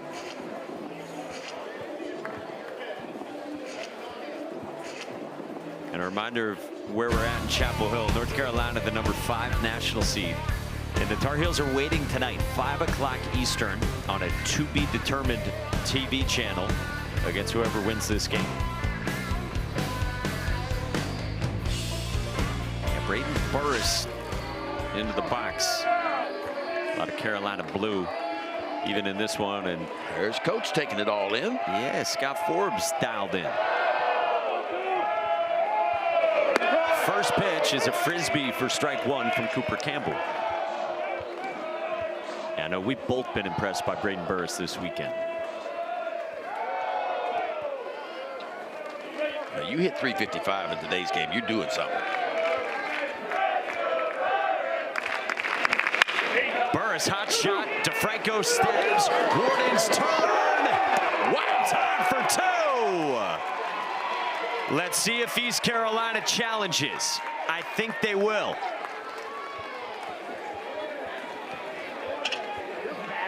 On a backhand stab by DeFranco, and Alec Warden had to get it there to first. Man, that was a big-time turn. We'll see if it holds up. But Campbell did exactly what he needed to do in this situation. Bases loaded, 1 out. He was hunting a ground ball. East Carolina is challenging the out at first base. The play is under further review. And Ben, it looked like the throw from second almost handcuffed the first baseman, Quinn Mayer.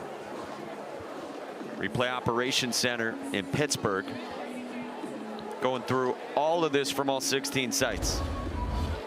Well, watch DeFranco shortstop position, backhand side, and quickly across his body, a dart over to second baseman Warden, who turns it over, out or safe.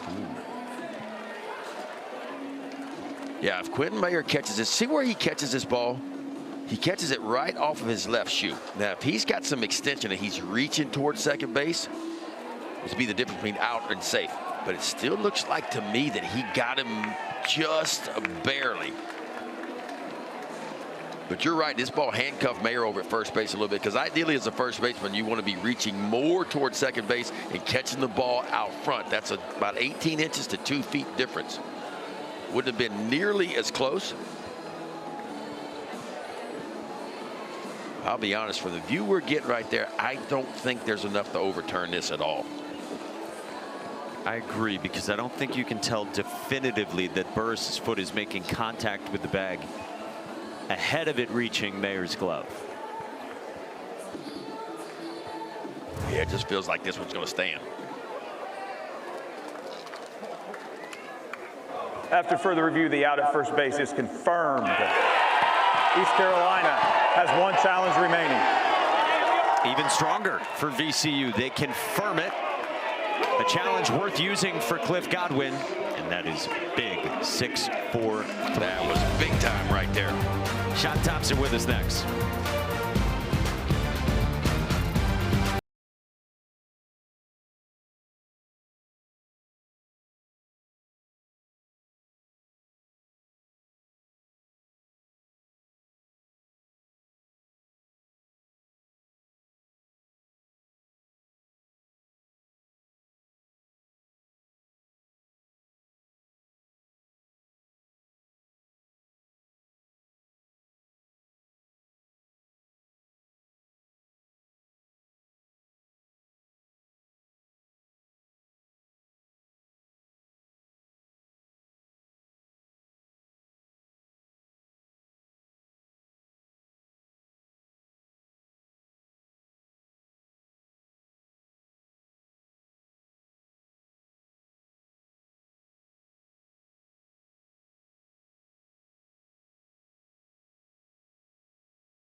Back in Chapel Hill, and VCU head coach Sean Thompson's with us now.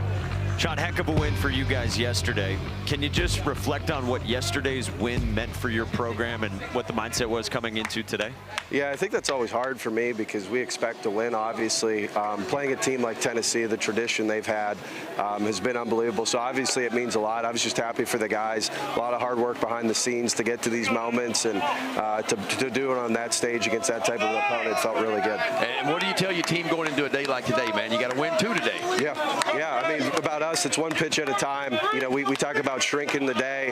Every pitch and every out you collect, your belief goes up, the day gets shorter, and, you know, the other dugout is stressing over it as well. So it's just one pitch at a time, trying to compete for that all day. Sean, thank you. Good luck. Good luck, Coach. Thank you, guys. I appreciate it. Sean Thompson, hired 2 years ago, promoted from pitching coach, and the youngest at the time head coach in the country. Another double play ball keeps VCU within striking distance, down by 3. We hit the 5th inning. It's 9-1 and 2, and Trent Adelman lines at Colby Wallace. A rocket, but it's out number 1. Right on the button, too, but right to Colby Wallace. Yeah, it just feels like VCU just kind of hanging around, man, just hanging around. Yeah. In the meantime, how about Ethan Rose? This is now his longest career outing at 4 1/3. Yeah. And I feel like he's getting better. He's got a little hop to his step. About to go through the lineup for the 3rd time now. The freshman's first pitch to Dante DeFranco, fouled off after DeFranco had an infield single his first time. DeFranco started what was another big double play, 6-4-3, and a great job by Alec Warden with a strong throw on the turn over to first baseman Quinn Mayer.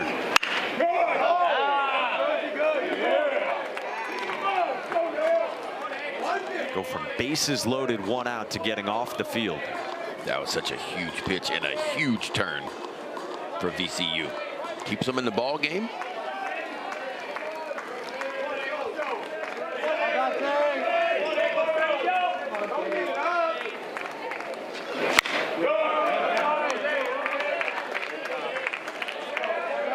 I told you Dante DeFranco has been an underrated piece of this VCU run the last few weeks. Guy who kind of played all over in 5 years at Charlotte. 1 year he started in center. Another year he started at short for Charlotte. And then he was hurt last year. Tore his hamstring. So what was going to be DeFranco's senior year, those plans were muddled. Transfers to VCU, emerges as a starter, and now he's the shortstop and leadoff guy late in the year.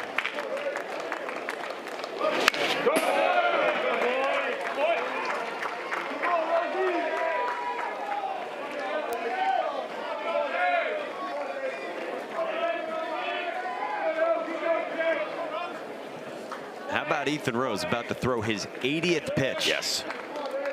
Well, you talked about it. I mean, this is the time of the year when guys start to step up, start to do things they haven't done all year long.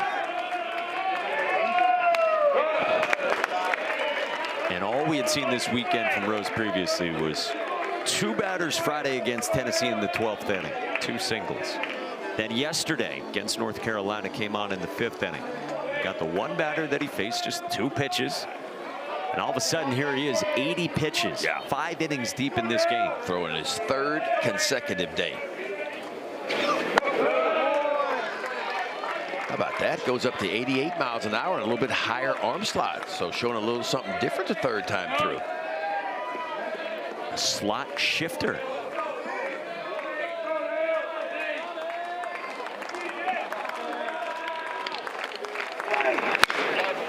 It's like going from 2nd gear to 1st gear. I haven't seen him do that yet today, but he definitely went up a tick or 2 on the arm slot. And the miles per hour creeped up 4 or 5 miles an hour just on that 1 pitch. And he went back down to his traditional slot on the next pitch. Here's the 9th pitch of this plate appearance. Franco stays alive. Boy, this could be a momentum shifter for VCU if DeFranco can find a way on in front of the big bats.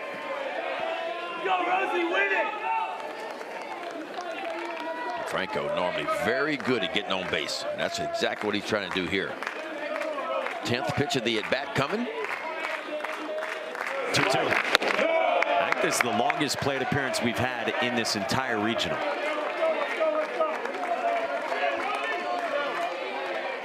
We will see an 11th pitch from Ethan Rose to Dante DeFranco.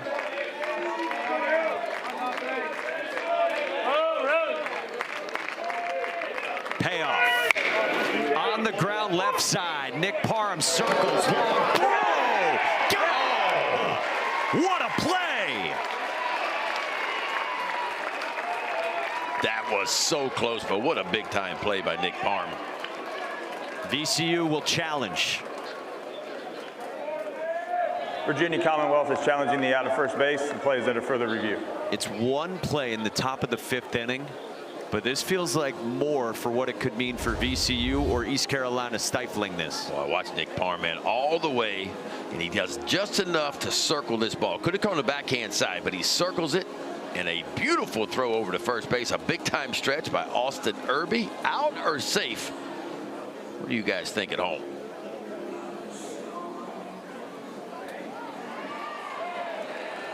Ooh, I think he's. Ooh. Gosh, bang, it's that bang. close. I was about to say he might be safe.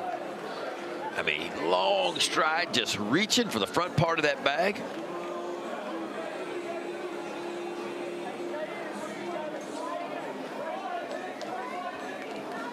Look at the extension, too, by Austin Irby, the first baseman for ECU. I mean, reaching out all he can to get as close to that ball as he can. It's hard to tell from that angle. It's your best look at it. Is the foot down on the bag from DeFranco before it's fully in the mitt? Is he down there?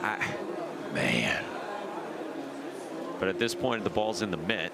Is there enough on that? So is he down right there before the ball's in the That's mitt? what you can't tell. I don't know if you know for sure that he's down on the bag. Now, clearly he's down there. But by that point, it's in his glove.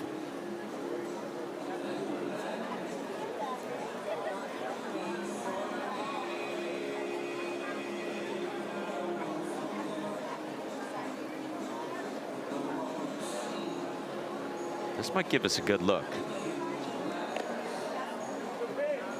Down on the bag, but the ball's in the mitt. Gosh. You don't get any closer than that. I don't know if there's going to be enough to overturn. I agree.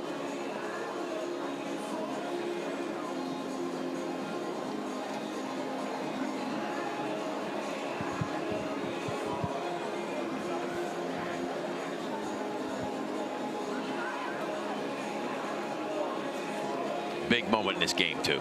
Big moment.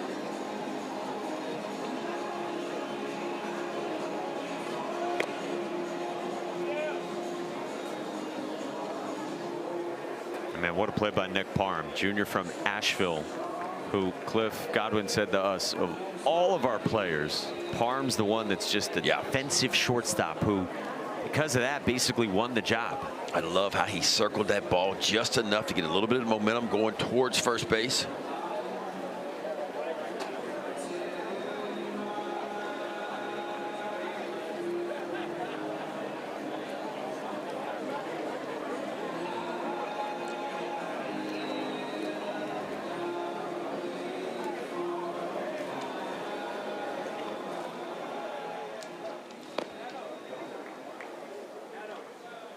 After further review, the call in the field stands. The runner is out. VCU has one challenge remaining. Wow.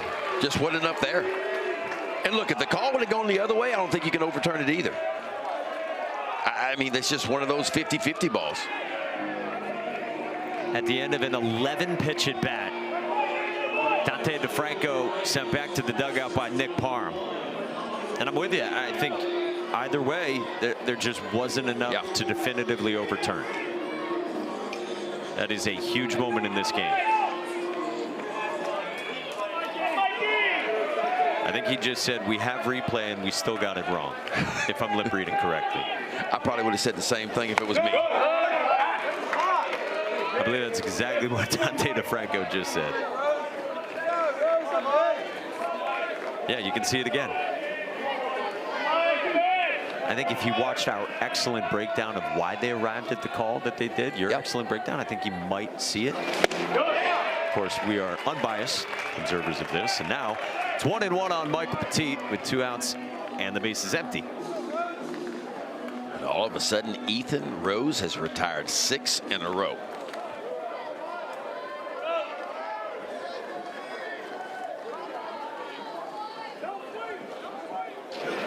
And he hasn't had, Ben, anything really leave the infield is for hits against him since the second. He's done a good job of mixing. Front door, back door, 2-seamers, a little slider, and a couple of changeups. Petit fouls it off, and it's 2-2.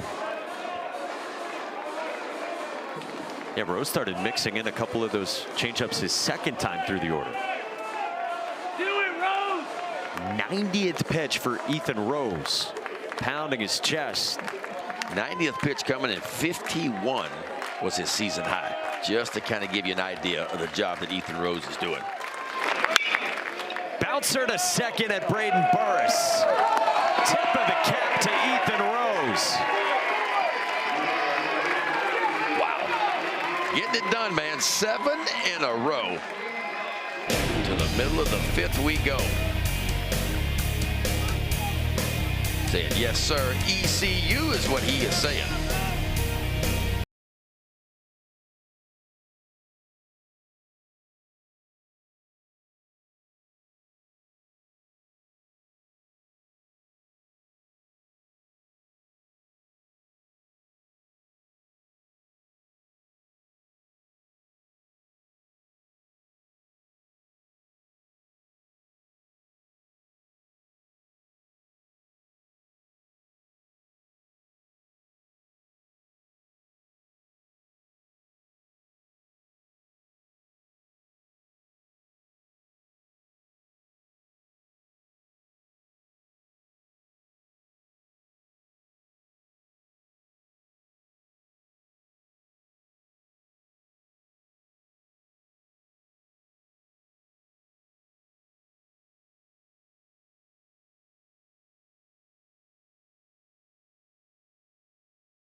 The only 3 runs in this game came at the bottom of the 1st inning from East Carolina.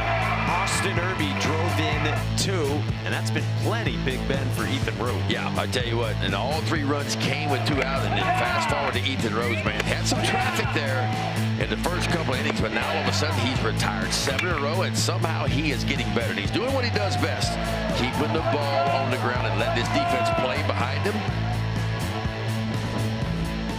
His confidence growing. Freshman with season highs in innings and pitches. And look, we don't know for sure that he's done. I mean, why not keep rolling with him at this point?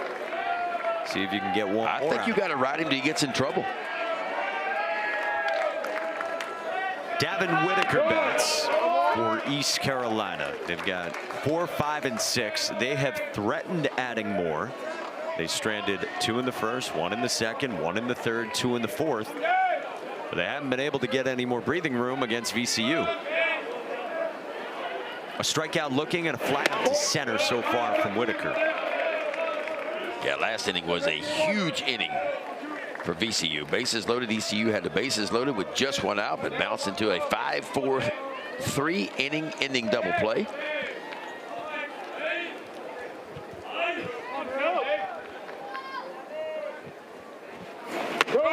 And the free passes have really hurt VCU's pitchers. They've walked 5, they've hit 3. That was something that percolated for them. There was a problem for them Friday against North Carolina. Wasn't a problem yesterday against Tennessee's hitters. Just misses 3-1. Yeah, Holbert was just too good yesterday, the starter for VCU, man. Didn't walk about it and punched out 10. How fun was that guy, Eli Holbert? That dude's a handful, man. But I love the way he pitched yesterday. Like, you talk about a competitor. Whitaker on. Did you see Eli Holbert's post-game press conference? He brought a squash to the podium. He was holding that when we were interviewing him yesterday, and I was wondering what that was. So that was a squash, and he brought it to the press conference. He said he's been doing it, I guess, since the conference tournament. What's the significance of the squash, I wonder? This time of the year, you know how things get when a team gets hot. Now, if you told me he was holding an energy drink at the press conference, I would have bought that, but not a squash. Here's Michael Kalinic. RBI single in the first, hit by a pitch in the third. Eli Holbert told us he sleeps well. And he said he likes his caffeine too. That dude was wound up yesterday, man. He was dealing. That's one of the best performances I've seen against a high-powered offense in a while. For a guy you really wasn't expecting that kind of performance from. I was talking with Sean Thompson about it today. And he said that the slider velo is almost lower than you expect, so that helps it even more because it's the difference like 80-81. It's not like 85 so on the bigger slider. Adjustment for the hitters to try to make. From the mid-90s fastball. Yeah, adjustment too. That's what impressed me. He didn't really have, to me, a great slider early in that ball game, but I felt like about the third inning, the slider started to come, and it was a difference maker for him.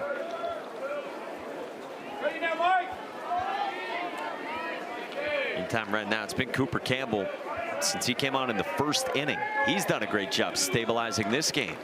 End of the bat, center field base hit, Michael Kalinic. He continues to hit. He's been aboard all 3 times. 2 knocks in this game, and the first 2 on for East Carolina, who wants to manufacture now. We'll see how East Carolina is going to play this. Hit into a double play when they had first and second just a couple innings ago. Now it feels like they're going to play a little add-on, and maybe Wallace puts one on the ground here. Eli Holbert hanging out in the bullpen for VCU. Career high 10 strikeouts, tied his season high with 102 pitches. Oh, chowing down. That looks pretty good. Can they get the bunt down this time? A couple missed opportunities for East Carolina so far offensively. Looks like a good burger. And that might be a chicken sandwich. I think that's from a company that doesn't sponsor us, so I'm not going to give him some love. Well, whatever it is, it doesn't stand a chance with him. I'm just going to tell you right now. He's grabbing his, I think, saying, wait a minute, is he grabbing his glove? Hang on a second. Now that'd be a story. Now we got a sandwich to pound.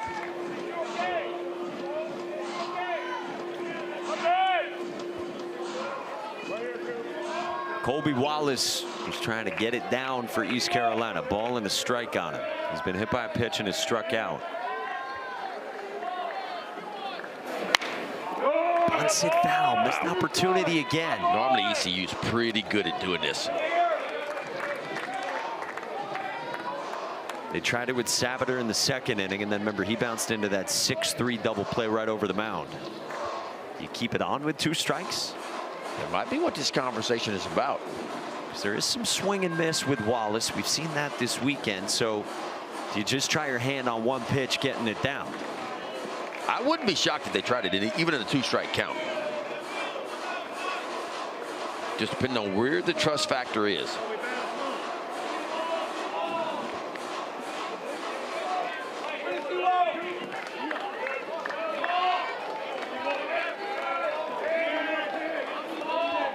Cooper Campbell's 1-2. Wallace slashing there. And he'll pop it foul. Look out.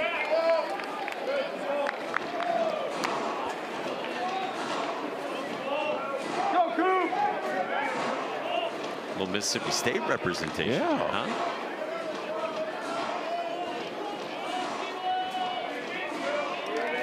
Got his ballparks mixed up.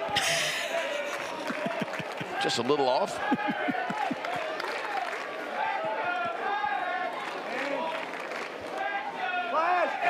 Wallace strikes out. Cooper Campbell whips in the Frisbee for the first out. That's such a big out. Such a big pitch, too. Kobe Wallace tried a couple times to get the bunt down. He couldn't do it. And finally, Cooper Campbell finishes off that little Frisbee.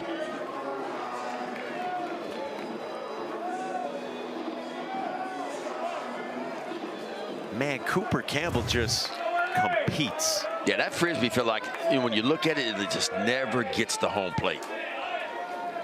Almost like it's on a yo-yo string. Austin Irby, first pitch swinging down the line and left, but that'll fade foul. And how about Cooper Campbell? He has walked 4, he's hit 2, and as Sean Thompson promised to us before the game, this kid's going to compete his tail off. Well, he has done that. He's been really in a lot of jams, but he's figured out ways to make some big pitches.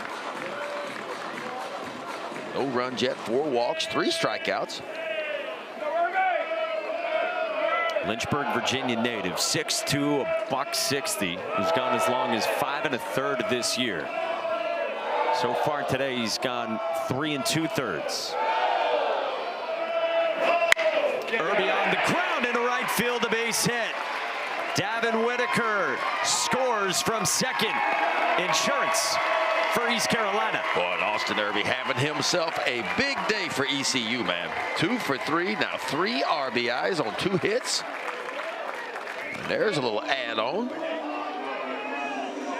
Cooper Campbell got the ground ball he wanted, unfortunately for him. It found the outfield grass.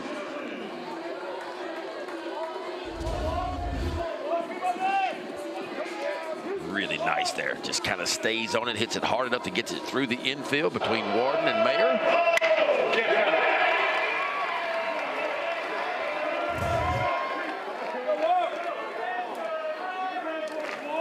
And now Walker Barron.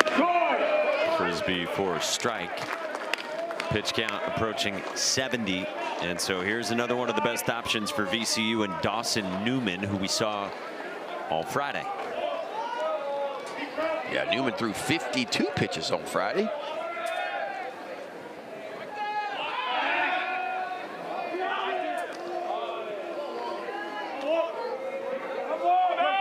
Barron a strikeout and a ground out to third so far. Yeah, VCU decently positioned as far as 4 seeds who lose an opener could be for yesterday against Tennessee, and then today in this first elimination game of the day. That's a strike, 0-2.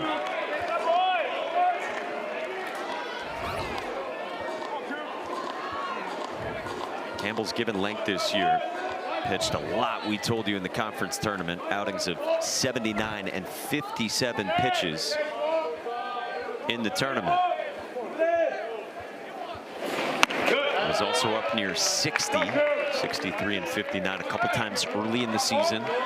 So this is length that is in the comfort zone for Campbell, but kind of pushing the limits now. He's looking for hopefully one more ground ball, or maybe a chance to turn 2 and get off the field here. See if he can create one. There it is at second. Warden bobbles, and Barron's safe. Disaster for VCU.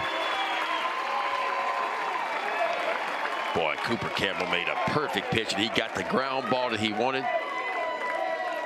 Unfortunately, Alec Warden, man, this ball just short hops him right at the end. Be an error on the second baseman. Warden, watch this. A little backdoor 2-seamer, and there's your just a perfect, you hope, going to be a ground ball double play. Watch this ball comes up right there. A lot of top spin, ball comes up, hits the heel of the glove. So now you got a bases loaded and only 1 out situation. And that's going to knock Cooper Campbell from this game. They're going to go for a left on left. 9th spot in the order, Nick Parham. He has already walked twice against Cooper Campbell, so Sean Thompson's going to try Dawson Newman instead. Cooper Campbell has kept VCU around in this one. Great work.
We are getting closer to the Men's College World Series, and the beach balls will be flying in the outfield at the Charles Schwab Field. Last 6 national champions look like this. Vandy in 19, the Vandy boys getting it done. Mississippi State in 2021, the incredible run for Ole Miss in 22 from last 4 in to winning it all, and then 2 of the last 3 belong to the Fighting Tigers. New pitcher for VCU, left-hander Dawson Newman, redshirt freshman from Chesapeake, Virginia, who was top 5 in the A10 in ERA and was on the A10 All-Rookie team. He has had a good year, too, making his 25th appearance, 4 of which have been starts. 51 innings worked, 49 strikeouts. Opponents hitting .212 off the left-hander, Newman. We saw him Friday against North Carolina come on in relief in the 5th inning for Patrick Stites. 3 1/3, 3 hits, 3 runs, all earned, 3 walks, 52 pitches. 1-1 on Nick Parham. Boy, inheriting a very tough situation here, too. Bases full, only 1 out.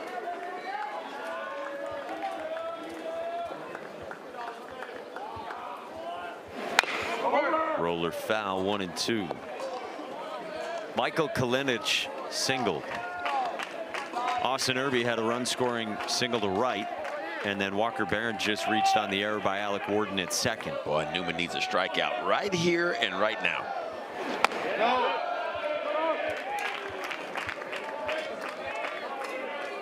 The Coastal Carolina transfer, Sean Thompson said the other day, has been good all year for them.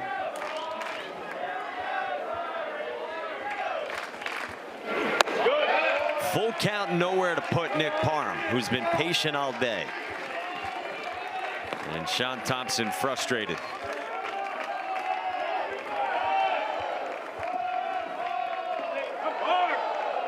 "3-2, just inside, and it walks in a run."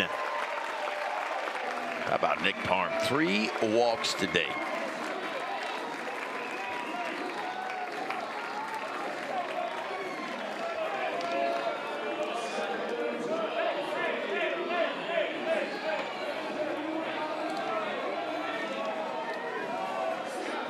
Seven walks you see from Rams pitching.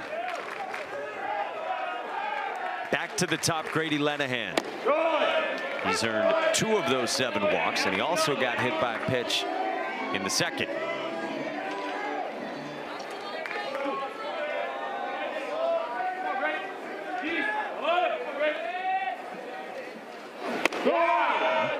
Knee-high strike. Good answer from Newman to power ahead, 0-2.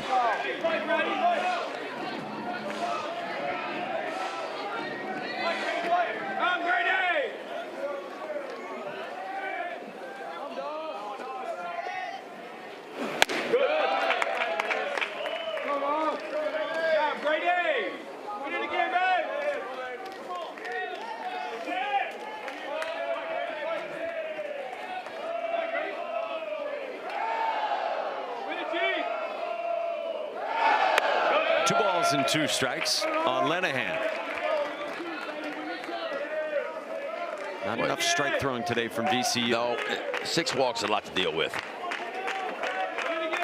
7 now.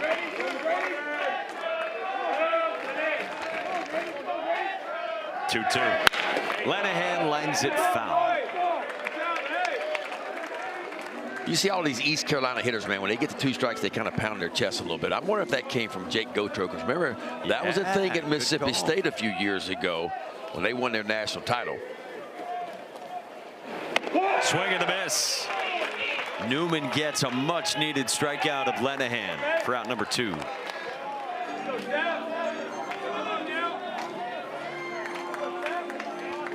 Now he's got to deal with Sabater, who has been a thorn in the side of everybody that he has faced in this regional. How would you attack him knowing the way he approaches it? Well, this is a little different because it's lefty on lefty, but we've seen his approach, and his approach is to the backside of the field. So pitch him in? Yeah, I would pitch him in and try to pitch him down if you could now, because I feel like if he gets a ball in the air and it's out over the plate, he's going to serve it out to left field, left center field. The outfielders are pushed way in, not expecting him to really drive the ball that far. See where Flores is in left. He's playing a shallow left, and even the center fielder, Petit, he is in pretty shallow too, but they're shaded out toward left center field. Newman gets ahead, 0-2.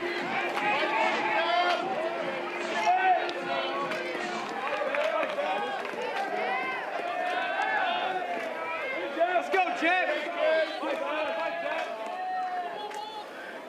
0-2. Wow, nice miss, glove side. Really good pitch, but a better take. Sabater did just pound the chest with his 2-strike count on him. Go ball. Come on, Chad.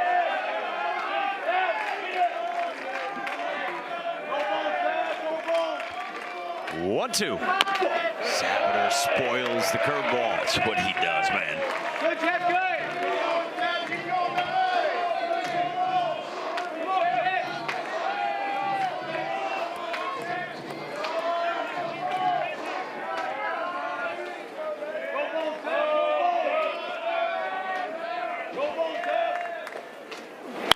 Sabater in the air to left, and Flores perfectly positioned. But 2 more runs on the board for ECU to lead by 5 through 5.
Caden Glauber came into the game early yesterday for North Carolina, and he was nails. Nails he was, man. Exploding fastball at the top of the zone.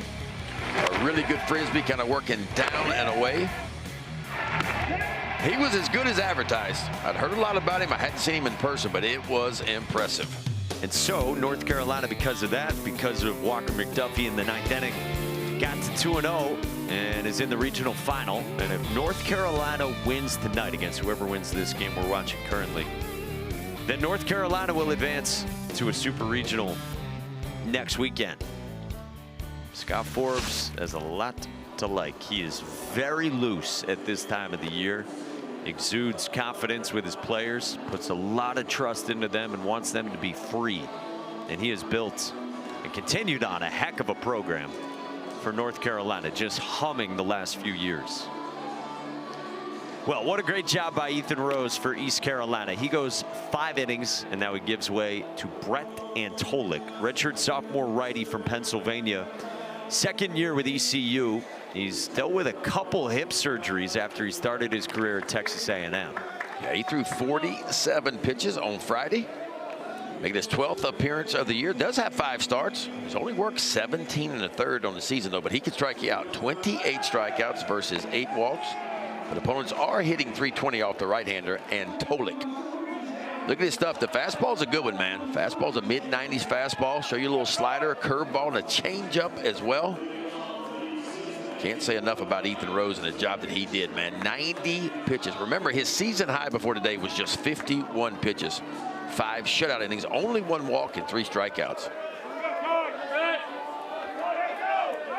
And now Antolik against Tag Lethert. 3, 4, and 5 for VCU. Lethert a pop and foul ground to third. Comebacker softly in the third. At Rose.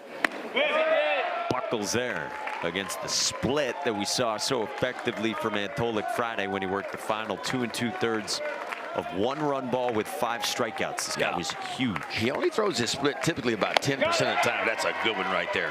And what makes the split so good is not just the downward movement, but the fastball's a mid-90s fastball. So again, you got to get your foot down and be ready to hit. You talk about swing and miss, man. The average split finger fastball at the collegiate level, swung and missed about 32, 33%. You look at his numbers on the year, that's 87% swing and miss on that pitch right there. That's almost unheard of. Jacob Lee squares one up, but right at the center fielder Grady Lenahan on the first pitch. 2 outs. Brett Antolik was a top 500 prospect in his class in the nation by perfect game. Goes to Texas A&M, only logged about 5 innings for the Aggies 2 years ago. Cliff Godwin said the other day that Antolik's been through a lot. 2 hip surgeries. They've given him some shots in his hip too to try to get him in a good place. Nick Flores with a roller and Nick Parham with a play, and Irby could not get the tag down on Flores. Now this is interesting here, because Irby had to come off the bag and then he went with his glove. Did he touch the batter runner before he actually landed on first base? And then did he ever really land on first base? Right, did Flores get to the bag?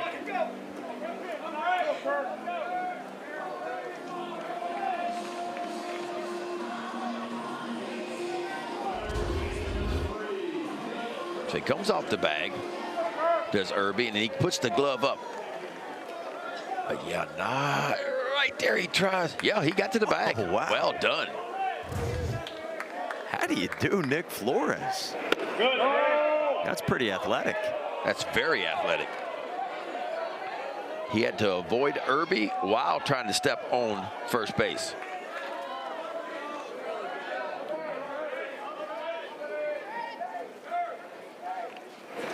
Nate Kirkpatrick in foul ground. That'll reach the seats. This is like you tiptoeing around. Pretty good play right here. Throw just a little bit up towards home plate. Wow. Scored an infield single for Flores.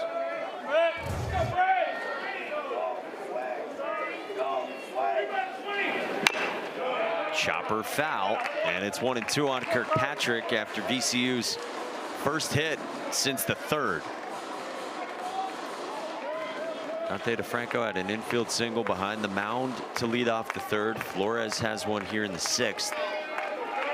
You got to go back to the 2nd inning to find a VCU hit that's reached the outfield. Just tipped out of the mid of Barron.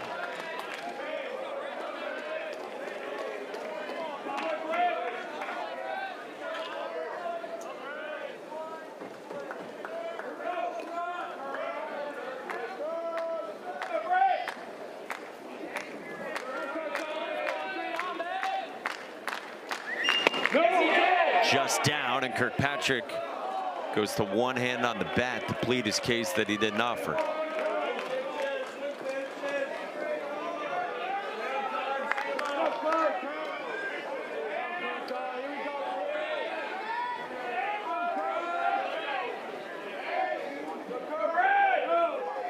Two.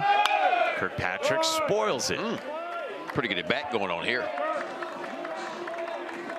Kirkpatrick's had a lot to show for today. Single that he scorched in the second after he ran it full.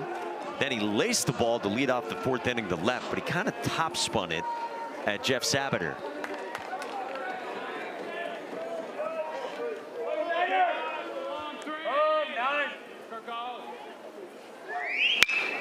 This is skied to short left. Parham backs up, inning over, and Tolik posts a 0 on a relief.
Bottom 6, our game summary. Ben, what does the game summary do? The game summary typically summarizes the games at this point. Yes. So far, it's all East Carolina. 5 runs on the board. Huge outing from Ethan Rose. We got some good purple in the seats as well, by the way. Is that East Carolina or is that LSU? I know which way you would lean with it. I've seen that before, but that's got to be ECU, baby. Check that out. The purple I like gold. that. And the earrings too. That's a pretty good day at the ballpark right Sharing. there. How long is that going to last? Sharing.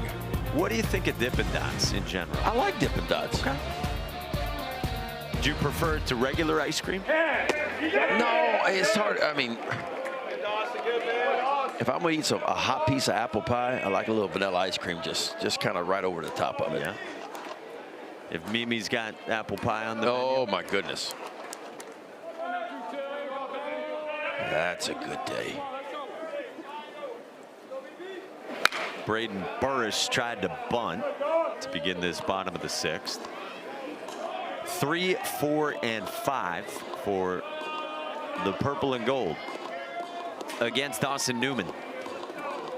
East Carolina already 13 opportunities, runners in score position. They are 4 for 13. And boy, VCU only 4 chances, 0 for 4 so far.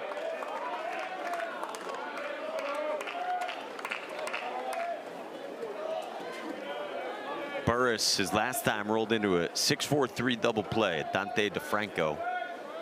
It was a huge double play turned by VCU. Line drive down the line and right. That's a fair ball into the corner for Braden Burris.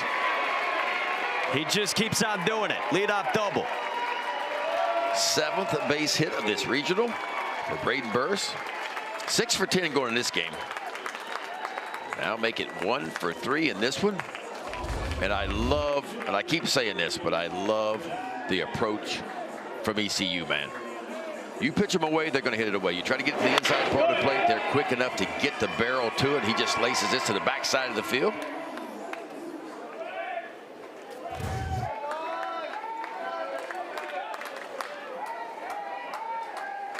So the double to start it. Now Davin Whitaker against Dawson Newman. Oh, and ECU just wants to keep adding on. If you're Whitaker here and you're going to swing away, you just want to hit a ground ball to the right side if you can. If he gets through, that's icing on the cake, but move that runner over to third base any way you can.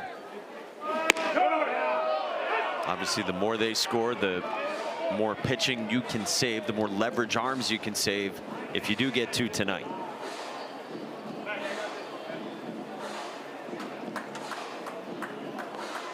You were talking about situational hitting.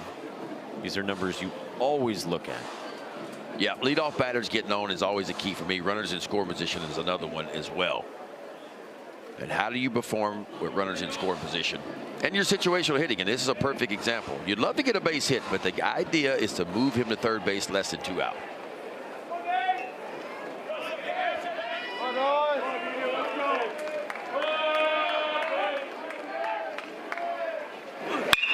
On the ground, center field, base hit.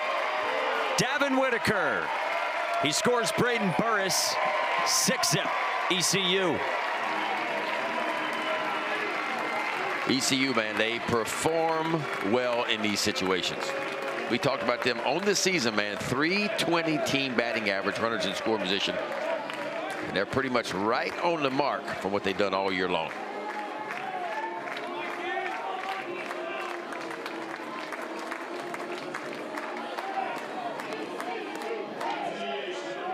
Oh, we can chow down some more.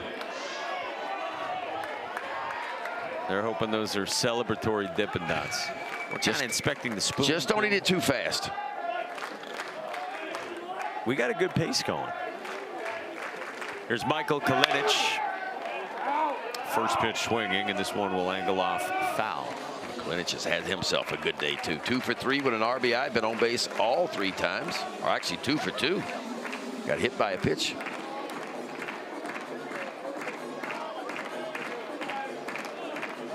And I think Kalinic has settled in nicely into the starting lineup. Remember, he'd been so productive coming off the bench. Well, he's doing it this weekend, too, just in the lineup from Jump Street. He's third on the team in OPS coming into the weekend.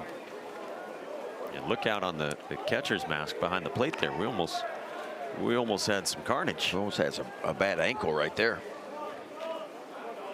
With the old school catcher's mask, which I don't know if Eli Holbert prefers, but I certainly prefer the old school. The 2-parter. Holbert was a mess yesterday, wasn't he? Squirt bottle through the mask with the mask down, and then he actually lifted the mask up to swallow his water. It's like he had it a little bit backwards.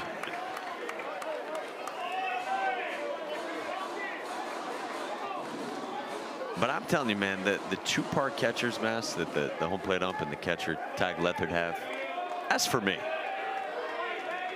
Not the new school 1-piece. Right. There's just something to it when the catcher flips off his mask. See a helmet? Yeah. I'm just glad we graduated to something hard. It used to be back in the day, the catchers just turned their ball caps on backwards. Yeah. That was underneath. That was a little scary. For them, it was, yeah. Kind of like that. Like, that's just the cap, right? That's all that it is a cap. For Mark Hutchison behind the plate. You know, there's so much that goes into the technology of the game nowadays, especially with these pitch communication devices. And it's interesting, the more you talk to people about it, you know, the catcher obviously has the earpiece, and that goes, obviously, into the ear, as opposed to what the pitchers have that's in the hat. Because for the catcher, you don't want the batter to be able to hear it. And the same goes for a lot of first basemen. Yep, first baseman, third baseman. Backside base hit, another rocket from Kalinic. 3rd hit today. Oh, this is just ECU at their best, man. Started off with a double by Burris, backside double, and you got a base hit right back up the middle, and now another hit to the backside of the field. These guys just know who they are, man. Their offensive approach is outstanding. And you don't see any big high leg kicks, a lot of big long strides toward the pitcher. It's just everybody just kind of spreads out, keeping it nice and simple. Colby Wallace drops it down this time at Nate Kirkpatrick. And well handled by him. Sack successful. Second and third, one down.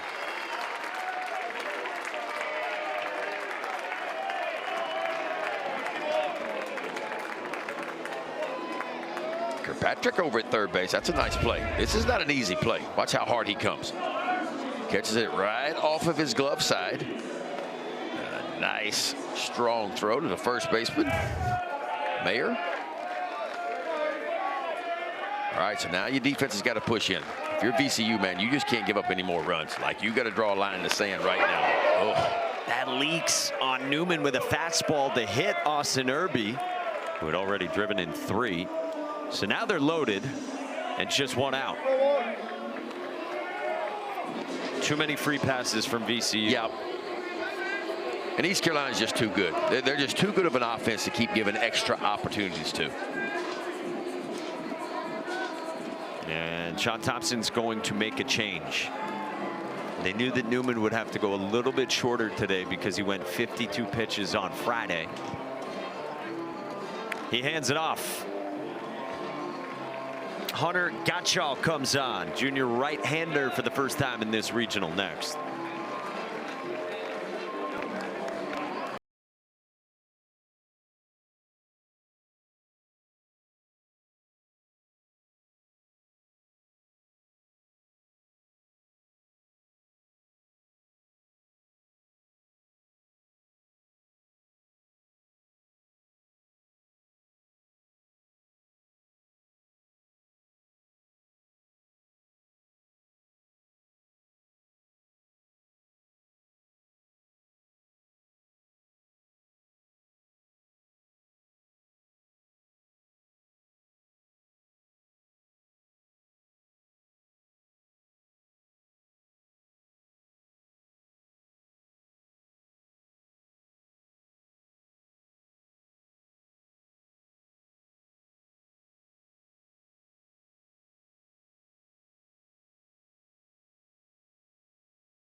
East Carolina's offense keeps on grinding and getting base runners aboard against this VCU pitching staff that was pretty well stocked coming into this Sunday elimination game, but just too much from a persistent offense. Yeah, and you felt like, you're right, I felt like VCU's pitching was really lined up pretty well considering it's their third game of the regional, but too many free passes, 7 walks, 4 hit by pitch. That's 11 free passes through the first 6 innings.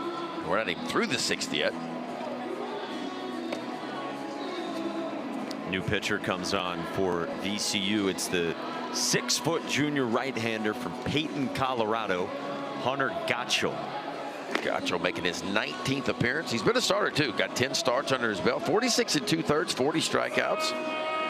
Opponents hitting .246 off the right-hander, Gottschall. 2 years ago, this guy was following the Steve Turnberger plan. He pitched for Hawaii for about 9 innings. Then junior college last year, Gottschall won the Division I Junior College World Series with Salt Lake Community College. And this year, a huge role for VCU.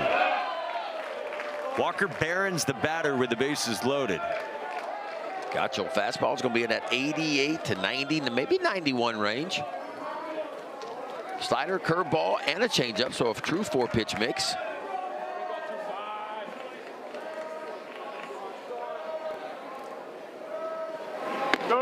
Inside 2-0 from Gottschall.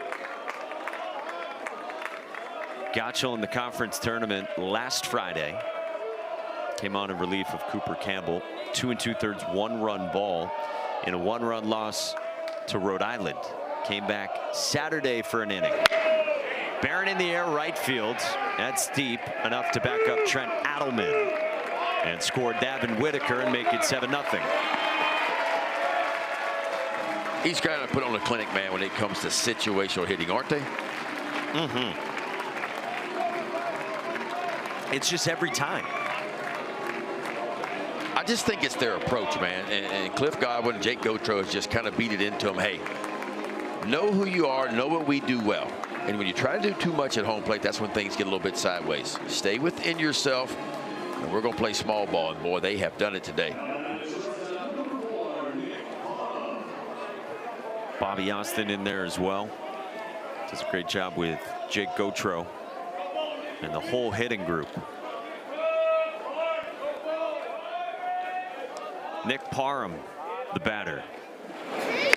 By the way, Bobby Austin, who's on staff for East Carolina, he's the mastermind of what the East Carolina moniker has become the last couple weeks. They've been referring to themselves as sick puppies. They got shirts, pretty slick shirts, I might add. Again, this started with Bobby Austin, their director of player development. It started because he was saying when you're feeding the pitching machines, whoever's back there, he'll say, Coach, you got to be a sick puppy to be back there feeding the machine. Line drives whizzing by you. And it's just kind of taken hold. Yeah. We heard Braden Burris say it to us after their 14-inning win on Friday against Tennessee. Well, the first thing you have to do with this kind of hitting approach is you got to get the players to buy in to what you're saying. They got to buy in, because the sexy thing in these games is exit velocity, hitting the ball over the fence. I want the scouts to see what I can do. That's the sexy thing in today's game. But what wins ball games are these kind of approaches, especially at the college level. And you got to get your players to buy in first. Jack Herring, who's out injured with the hand problem, he says you got to be a sick puppy to just play baseball and embrace the adversity they've gone through too, because that's a big part of the whole season story for East Carolina. And look, everybody's got a story. All 64 teams that made it to this field, they've all got a story, and some have overcome more than most. And you look at this team right there, that team has overcome as much as anybody has. We were talking about this yesterday. I mean, how often do you lose 2/3 of your weekend rotation and your closer, and yet you very well could find yourself in a regional championship game tonight? And look at that, QAB, quality ABs. I mean, you're talking about situational hitting. They preach just quality ABs.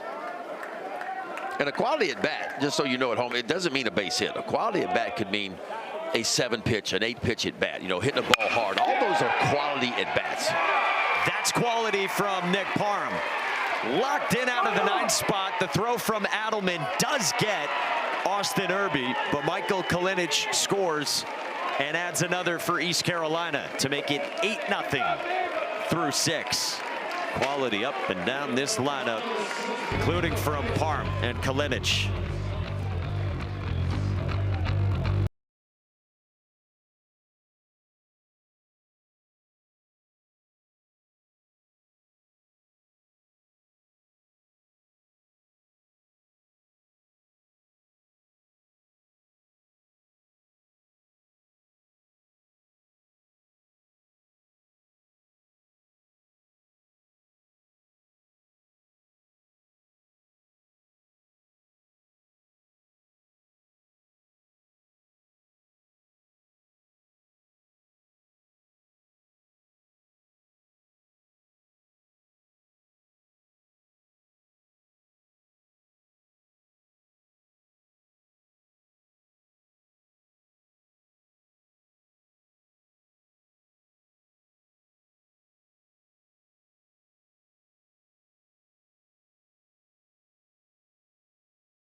UCLA has been #1 in the country all season, and they lost their opener against 4-seed St. Mary's on Friday.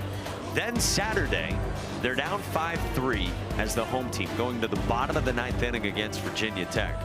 They get back-to-back home runs to begin the bottom of the 9th from two stalwarts for them for a long time, Mulavai Lavu and Roman Martin, both starters on the Omaha team last year. Then they get first and third, and Phoenix Call, another returner from the Omaha team, walked it off for the comeback kids. That's what you call coming back from the depths there, because obviously that would have been a giant to see UCLA, the #1 overall seed, go down and go 0-2, but they are still alive. John Savage was a little bit late getting to his post-game press conference yesterday. Apparently when he walked in, he joked, "Sorry I'm late, I was talking with my cardiologist." Can you imagine? I mean, he said you don't want to keep playing games like that. He said you're messing with fire, you're walking the tightrope. They had 3 walk-offs in their 3 games in the Big Ten tournament. And how many comeback victories does UCLA have? Is it 30? 30. I mean, that's amazing. But you do it once, you do it twice, you do it a bunch of times, then you start to believe that you can do it, and you're never really out of a ball game. And they showed that yesterday. 7th inning starts. Brett Antolik against Quinn Mayer. So what can UCLA do today? Set to get started a little over an hour from now in a rematch with St. Mary's. So that's an elimination game, and if you win that, then the winner has to beat Cal Poly twice. Drop third strike, and Mayer is safe at first. So the leadoff man on for VCU. NCAA regional coverage continues on ESPN Plus tomorrow and the ESPN app. For more info, visit ncaa.com, the home for all NCAA championships. Yeah, that's only the 2nd time today that VCU's got the leadoff guy of inning on. And that comes by way of a strikeout. There's the grip right there, the best pitch that Antolik has. That's that split finger fastball. You can just kind of make it out. That grip for Antolik. Alec Warden takes 96 for strike 1. You said that's what helps the splitter play so well. Because you know what kind of velo he's creating. And I'm not taking anything away from the splitter because it's got some good depth to it. It's got some nice shape to it. But in the back of your mind, you always know he's got 95, 96. In the air to right at Davin Whitaker. 1 away.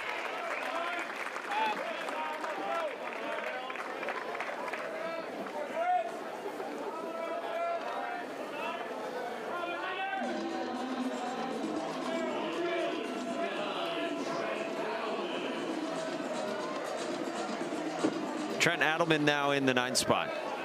He struck out swinging on a slider his first time against Ethan Rose, and then he lined out to 3rd. Smoked it at 104 off his bat. Hot shot at short. Parm, clean pick, burst. That is gorgeous. That is so good right there. Boys playing a little defense, man. It's a glove show from ECU. Always like to say, roll it up, boys. And this is rolling one here. How about this? Shortstop Parm to the backhand side, a nice feed over to second baseman Burris, and Irby finishes it off on the back end. Well done all the way around by ECU. They are up 8-0 going to the bottom of the 7th.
there in the center of your screen, kind of hiding back there, Ethan Norby, who we wonder what the role is going to be tonight. Should East Carolina hang on here and discard VCU, they get another crack at North Carolina. Boys are looking pretty relaxed down there, aren't they? Why not 8-0? I would not be surprised to see Ethan Norby start that game. I wouldn't either. So freshman year for Ethan Norby, like this against Tennessee. Freshman year, he comes on in relief against Evansville for 3 innings. 2 days later, he starts against Evansville for 5 1/3. So that would be a similar path to what this is. Friday relief, Sunday start.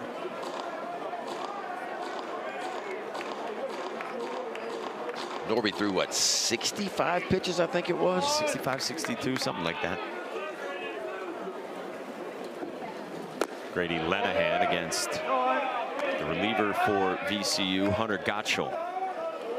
Last year for Norby in regionals, it was a start against Florida. 7 1/3, 10 strikeouts, 115 pitches. Regardless, he's a big game pitcher. Oh, you know he wants to be in there.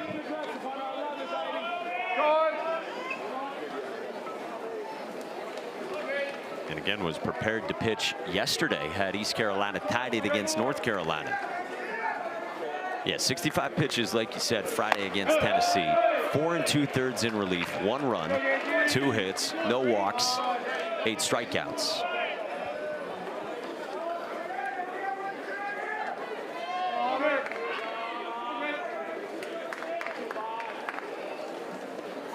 Grady Lenahan lays off, and full count to begin the bottom of the 7th. Norby is such a stud. He is 60th on Kylie McDaniel's ESPN MLB draft rankings. 3 years where Norby has been, as Chris Burke would say, a dude. He has been that. Lenahan walks for the 3rd time, plus a hit batter. And look, Norby's going to be next. Notable recent MLB draft picks that have come out of East Carolina. It's so impressive. Yeah, look at the pitchers. Savage and, of course, Williams, man. 2 big-time first-rounders. Hoffman over there as well. Burleson. Got some real dudes coming through this program. And Ethan's brother, Connor, of course. Connor over with the Marlins right now. Was that the Trevor Rogers trade? Yes. What it was? Yes. From Baltimore to Miami for Ethan's big brother, Connor.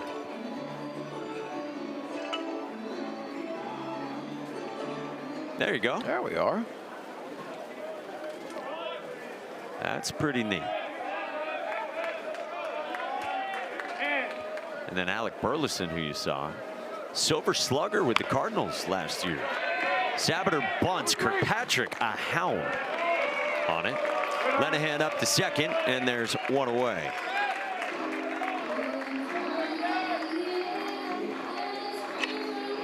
Well, we're in to repeat for this East Carolina offense. They're going to take every opportunity to sack, manufacture, and extend. Yeah, and that's what they do when they get ahead. They just keep applying pressure. It's just about adding on.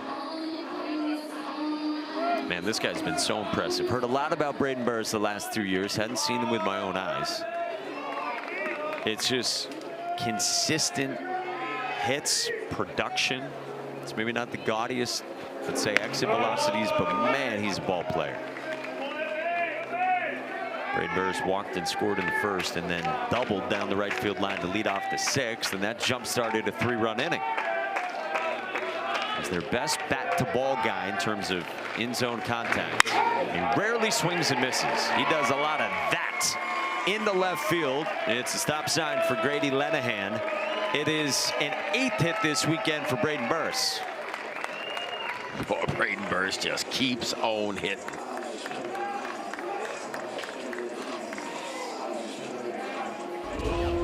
And so does ECU. Well, that's what you call a real hanger right there. That ball's not even close to being a strike. Watch him go up there and just kind of flatten his swing out. Hits a line drive out to left field. I got to check with our friend Aaron Fitt of D1 Baseball, who does his All Fit team kind of undersized grinders that he loves. I can't imagine Braden Burris is not on that team. Davin Whitaker bats with runners at the corners.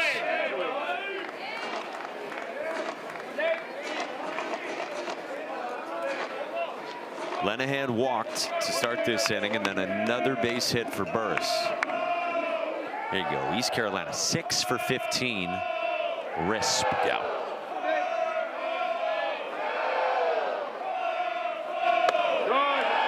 Nothing at 2 on a good heater from Gottschall.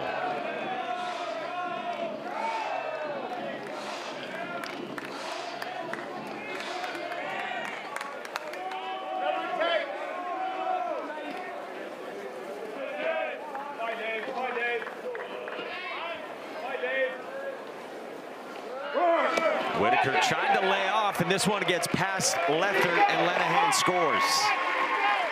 9-0 East Carolina. And Burris was off and moving, so I'm guessing he'll get credited for a stolen base, you would think. He was moving on the pitch.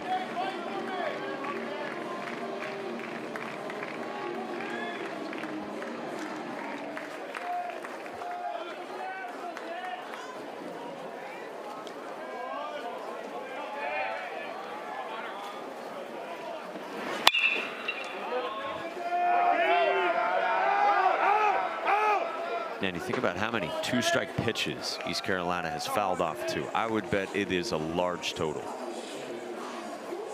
Yeah. They spoil some pitches, and when they get mistakes, they don't miss them. Well, they got 10 hits on the scoreboard, wearing it out with runners in scoring position. Sack flies, sack bunts, extra 90.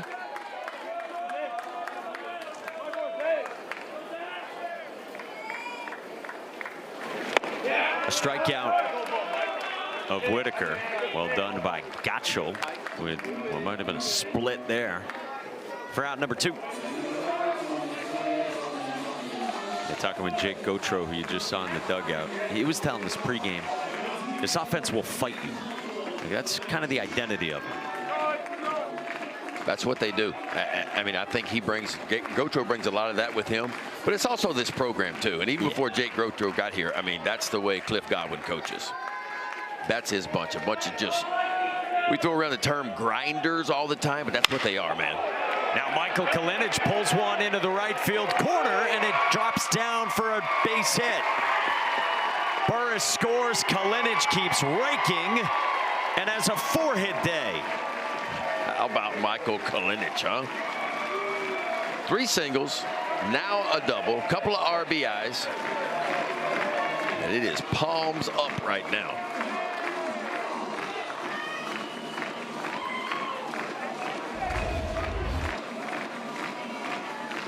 Split finger fastball, elevated just enough, but he's a little bit out in front, so he goes around and just circles this ball and hooks it, and not hit terribly hard, but hit in the perfect spot, just kind of shoves it right down the right field line.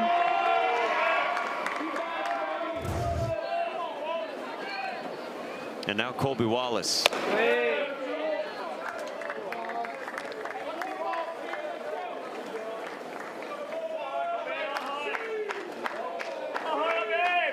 Three in the first, 2 in the 5th, 3 in the 6th, and now 2 more in the 7th for East Carolina.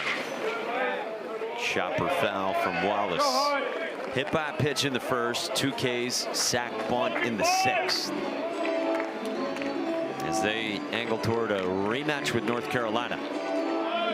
It's going to be interesting to see this East Carolina offense matching up with who we expect to start for North Carolina, their Sunday starter, Folger Boaz. And these two teams, they know each other pretty well.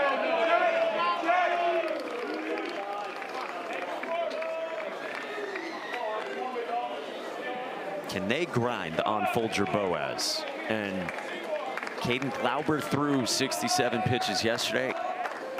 Scott Forbes said publicly that Glauber could come back today. Probably could, but that is a lot of pitches. Wild pitch here from Gottschall. Jackson Rose is lined up for North Carolina too. He's a really talented freshman left-hander who we'll probably see at some point.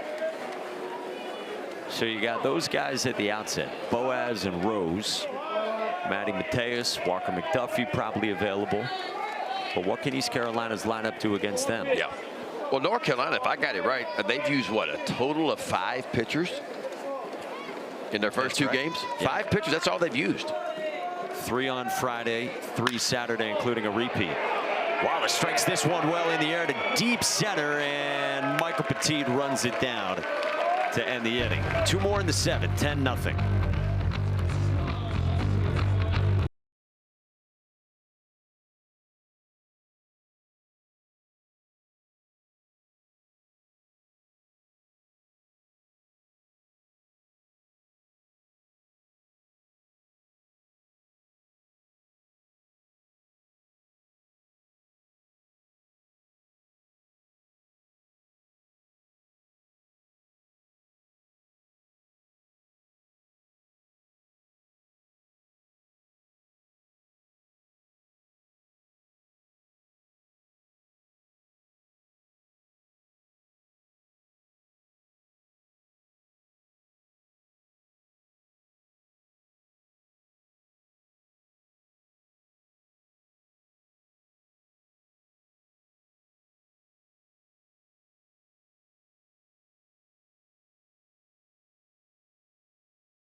Today's Capital One rewarding performance is the freshman Ethan Rose with the longest outing of his young college. I tell you what, you talk about elevating your game. You talk about stepping up in leverage moments. He did that, man. He came into this game, 51 pitches was his season high. He throws 90 today, and he goes 5 shutout innings, only 1 walk and 3 strikeouts. And man, a little bit different arm slot. Showed you a good sinker, a little frisbee, an occasional changeup. That's a big-time effort by him. Look at that, 90 pitches, man. So that's almost doubling your season high. Brett Antolik came on for him in the 6th. He goes 2 innings, just 19 pitches for Antolik, so they're going to get him out, save him for whatever's left this weekend, and give it now to Thomas Paxton, junior righty from Waxhaw, 6'4", 200 pounds. Only 7 appearances for the D2 transfer from Belmont Abbey. Yeah, doesn't have a lot of appearances so far this year. Just 8 of them so far. He's only worked 92 thirds. Now, he can strike you out. I love the strikeout to walk ratio. 9 punch outs, only 1 walk. Fastball, slider, little curveball, occasional changeup as well. But it's going to be heavy on that fastball. It's going to average right in the low 90s. For the sinker baller who gets a lot of chase and throws a lot of strikes. That's a pretty good combination. Throws a lot of strikes with a whole lot of chase. And he comes on for the top of VCU's order. Dante DeFranco bats here. Dante DeFranco down 0-2. 6 years of college baseball for Dante DeFranco. Started his playing career at Charlotte, 5 years there for the Hillsboro native. 20 minutes from here. Been through a lot in his career. Charlotte was the only school that offered DeFranco a scholarship. There were other schools interested, but they didn't offer. UNC Asheville, UNC Greensboro, Old Dominion. And he turns into a guy who ends up making a big impact in a regional weekend. And while we celebrate the teams that are going to be moving on to Supers and eventually Omaha, the cruel reality of this sport is it's the end for a lot of people too. Yeah. DeFranco's a senior, right? 6th year senior. Yeah. So I mean, this is very well could be his very last collegiate at bat. Bouncer towards short, and Nick Parham gets it there in time for out number 1 in the 8th.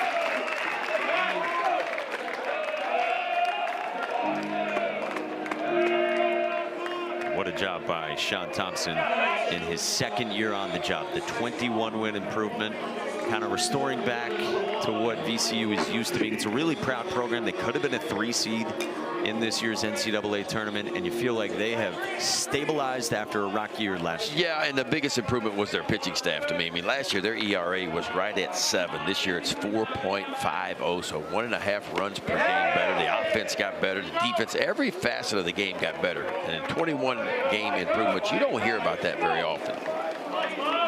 By pitching coach JoJo Howie on that front. Well, the batter here is Michael Petit. He's doubled in this game. 2 years of JUCO for him. This 1 year with the Rams. Talented guy like we've talked about. Guy who originally was a catcher. Sean Thompson was telling us pregame. But Michael Petit realized that he thinks his best path to pro baseball is as an outfielder, with his arm and his athleticism. There's a lot to like about Michael Petit's future.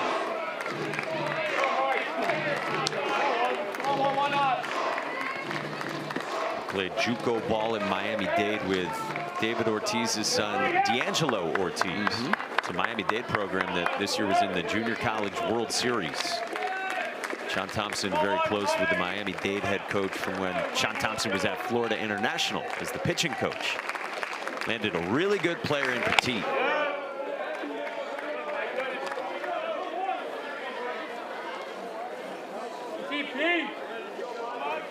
Big piece of this team in center and in top spot in this lineup.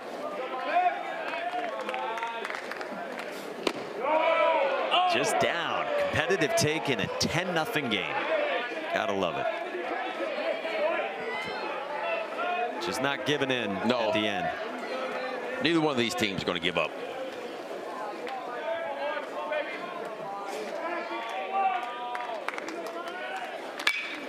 Petit in the air to right. It backs up Whitaker.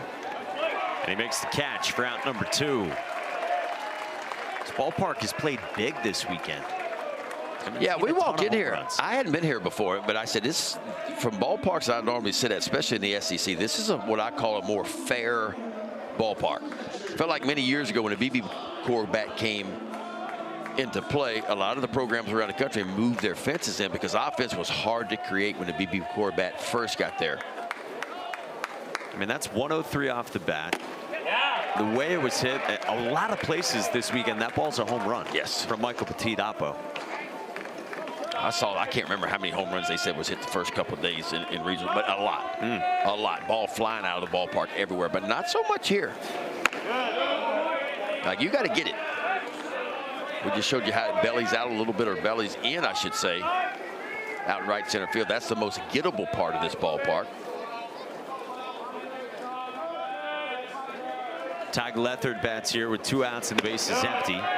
And he's down 1-2. This guy, a 5th-year senior, originally from Woodbury, Minnesota. 2 years of JUCO ball in Iowa. 2 years recently at Milwaukee. Wanted a chance to go to the NCAA tournament. That's why he joined this VCU program. It's a hard hit base knock in a right field. Lethard singles to right in what is maybe his last at bat of the season, and you never know, maybe his career. Remember what the Rams did in their conference tournament. Won the first 2, lost the 3rd game, then they had to win 3 games in a row just to get to the NCAA tournament. So if you're waiting for them to quit, there ain't gonna be no quit in this bunch. And they played through a rain-soaked week in Tysons, Virginia.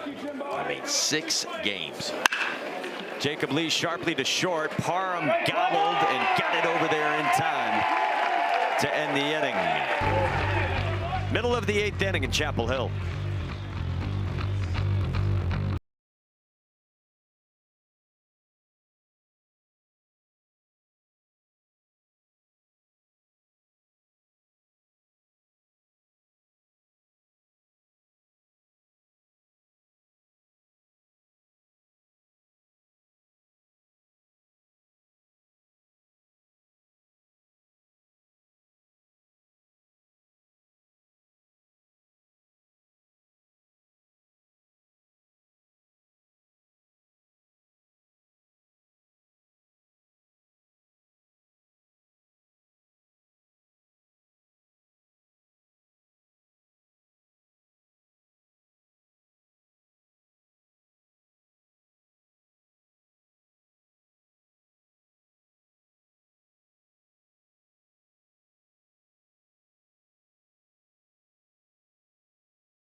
watching the NCAA Baseball Regionals presented by Capital One. Final day of May, a Sunday afternoon. Let's grill. That's grilling. I mean, my man's taking care of 2 barbecue pits over there. Got one to your left, one to your right. He's busy. It smells good. It smells good, and I promise you, he's got him an adult beverage out there somewhere, just kind of taking it all in. I can smell it up here. It Look at smells that. phenomenal. I mean, it's a pro. GPS that. Well, we got to find that in between games. I think it's right field bet. You see it down the line there? Look at that. I think it's just right along in the right field corner. By the way, Chapel Hill, North Carolina, the first place I ever ate a corn dog. Really? Yes. Chapel Hill. 2 years ago, Around the ballpark? at the regional, I had mentioned that I had never had a corn dog before. And so the folks here rectified that. Wow. Pretty good. I think Never had quite a good. corn dog. Alex Boucher is pinch hitting here in the spot of Austin Irby. Cliff Godwin continues to make some moves, get guys off their feet. Caleb Clover takes over on the mound, junior righty from Bradenton, Florida. We have Clover making his 17th appearance. Elevated ERA. Only worked 28 innings so far. His dad was an All-American two-way player at Central Missouri. His dad, Rich. And here's Boucher. This is a guy that Cliff Godwin raves about in Alex Boucher. A guy that Cliff Godwin says could have left. Guy who wanted to play shortstop. Has gone through injuries in his career. A fan favorite with the East Carolina program. On the ground left side at Dante DeFranco. And Boucher is retired for the first out in the bottom of the 8th. You like corn dogs? I do. A little bit of mustard, a little bit of ketchup mixed to it. I think they just kind of have bad branding. Like, I think mine was first at like a fair. I got a corn dog at a fair one time when I was a kid. I think I was too focused on the corn word. Like, yeah, they got a nice little sweetness to them. They're good. Matt Lashley bats in the spot of the catcher Walker Barron. So Barron's come out of this game. Braden Burris has come out of this game. Again, Cliff Godwin getting guys off their feet. Yeah, it couldn't have worked out any better for ECU. One, apparently you're going to win the game, and you're getting some rest. And you hadn't had to use a lot of your leverage guys that you have down there because of the big lead.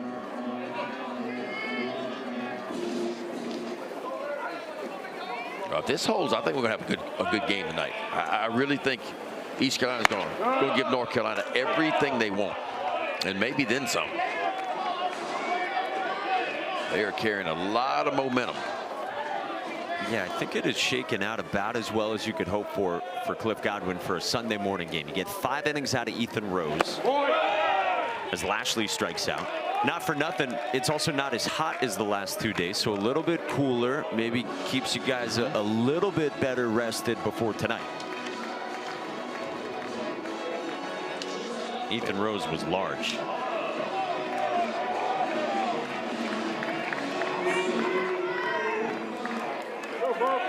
Yeah, we're not quite sure. North Carolina has not announced a starter yet. We think it's going to be Boaz.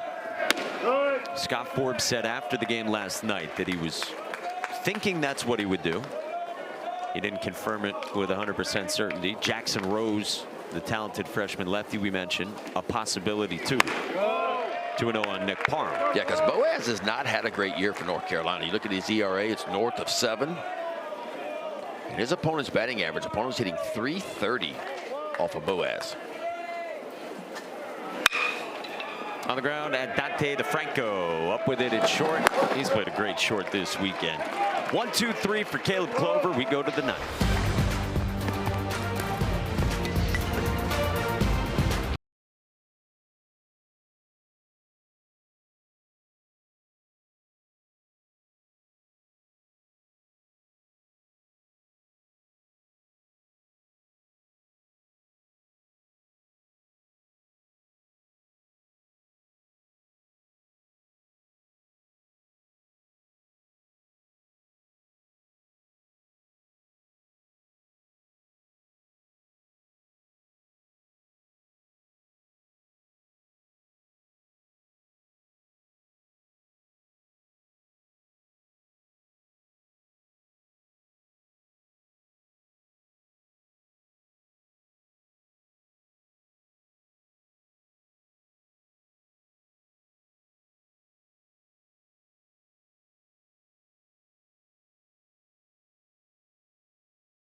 We are inching closer to a rematch of what we saw last night. Colin Heineck tied it up for North Carolina with a 3-run shot to center, tying the score at 3. Caden Glauber entered the game in the 4th inning, and he carried it through 8. Yeah, he looked really good. Remember, ECU got out first in this one. They were up 3-0. That big 3-run home run tied it up, and then after that, it was all North Carolina.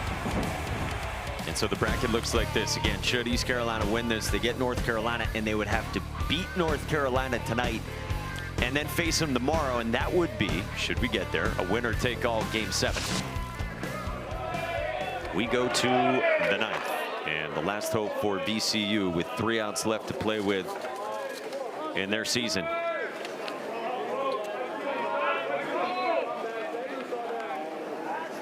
This is Nick Flores, the sophomore left fielder, against Thomas Paxton. Flores has had 2 very nice seasons at VCU. He's got an infield single in this game. Had a double that he ripped off the wall yesterday against Tennessee. Hits this one well to center. At Chance Hall into the game for Grady Lenahan. The ball will find you.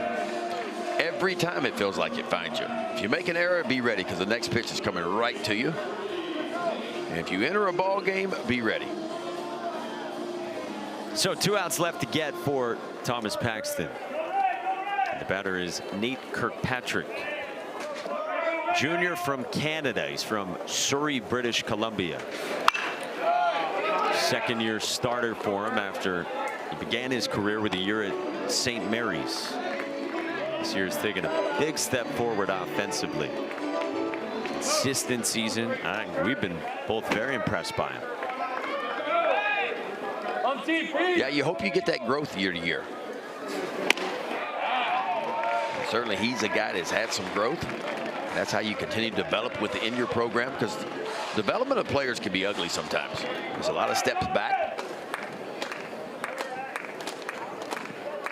Haven't had anyone reach 3rd.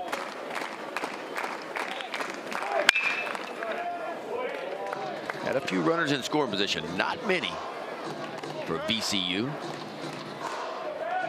Only 4 have reached 2nd base, nobody to 3rd. East Carolina 2 outs away from their first tourney shutout in 18 years.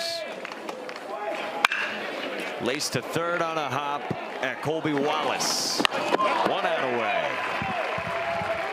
And hats off to VCU on what has been a great season. 38 wins this year. The incredible turnaround. They were picked 5th by D1 Baseball of the 12 teams in the A-10. And signs of life in April when they went to the Bronx and swept Fordham. Then they had tough weekends against George Washington and Richmond. But then the 2nd to last week of the regular season, they went to St. Joe's in Philly and took 2 out of 3. And Sean Thompson said that was the big turning point in the season. Then they swept Davidson at home in Richmond to end the regular season. They battle in the conference tournament. They get here. They get a huge win yesterday against Tennessee. And it feels like VCU is restored to being what it's been in recent years. I'm impressed with this team. I'm impressed with their offensive approach, the way they pitch. Sean Thompson and company have done an outstanding job with this bunch. I mean, 21-game improvement. Quinn Mayer grounds out to Alex Boucher, and that ends it. East Carolina blanks VCU 10-0. East Carolina gets to the regional final and gets a rematch with North Carolina. Yeah, I tell you, Ethan Rose, a yeoman's effort for him. The 2nd shutout of the season for East Carolina, and they do it in a regional to get to a regional final. They got to knock off North Carolina twice. But I tell you what, they're going to have something for North Carolina. There's no doubt about that. And again, a tip of the cap to VCU. Special season turning it around. But today so far belongs to East Carolina. They get back to another regional final. They've been mainstays. 16 times they've been to regional finals and 7 straight times when they've been in regionals. So 5 o'clock Eastern. You can always watch it on the ESPN app, and we'll get you the television info for it as well. And we will talk to you then. For Ben McDonald and our entire excellent crew, led by Matt Bartley and Steve Turnberger. Mike Monaco saying so long from Boshemer Stadium in Chapel Hill. More coverage going on right now across our ESPN family of networks, and then we'll be back at 5 Eastern for ECU and UNC.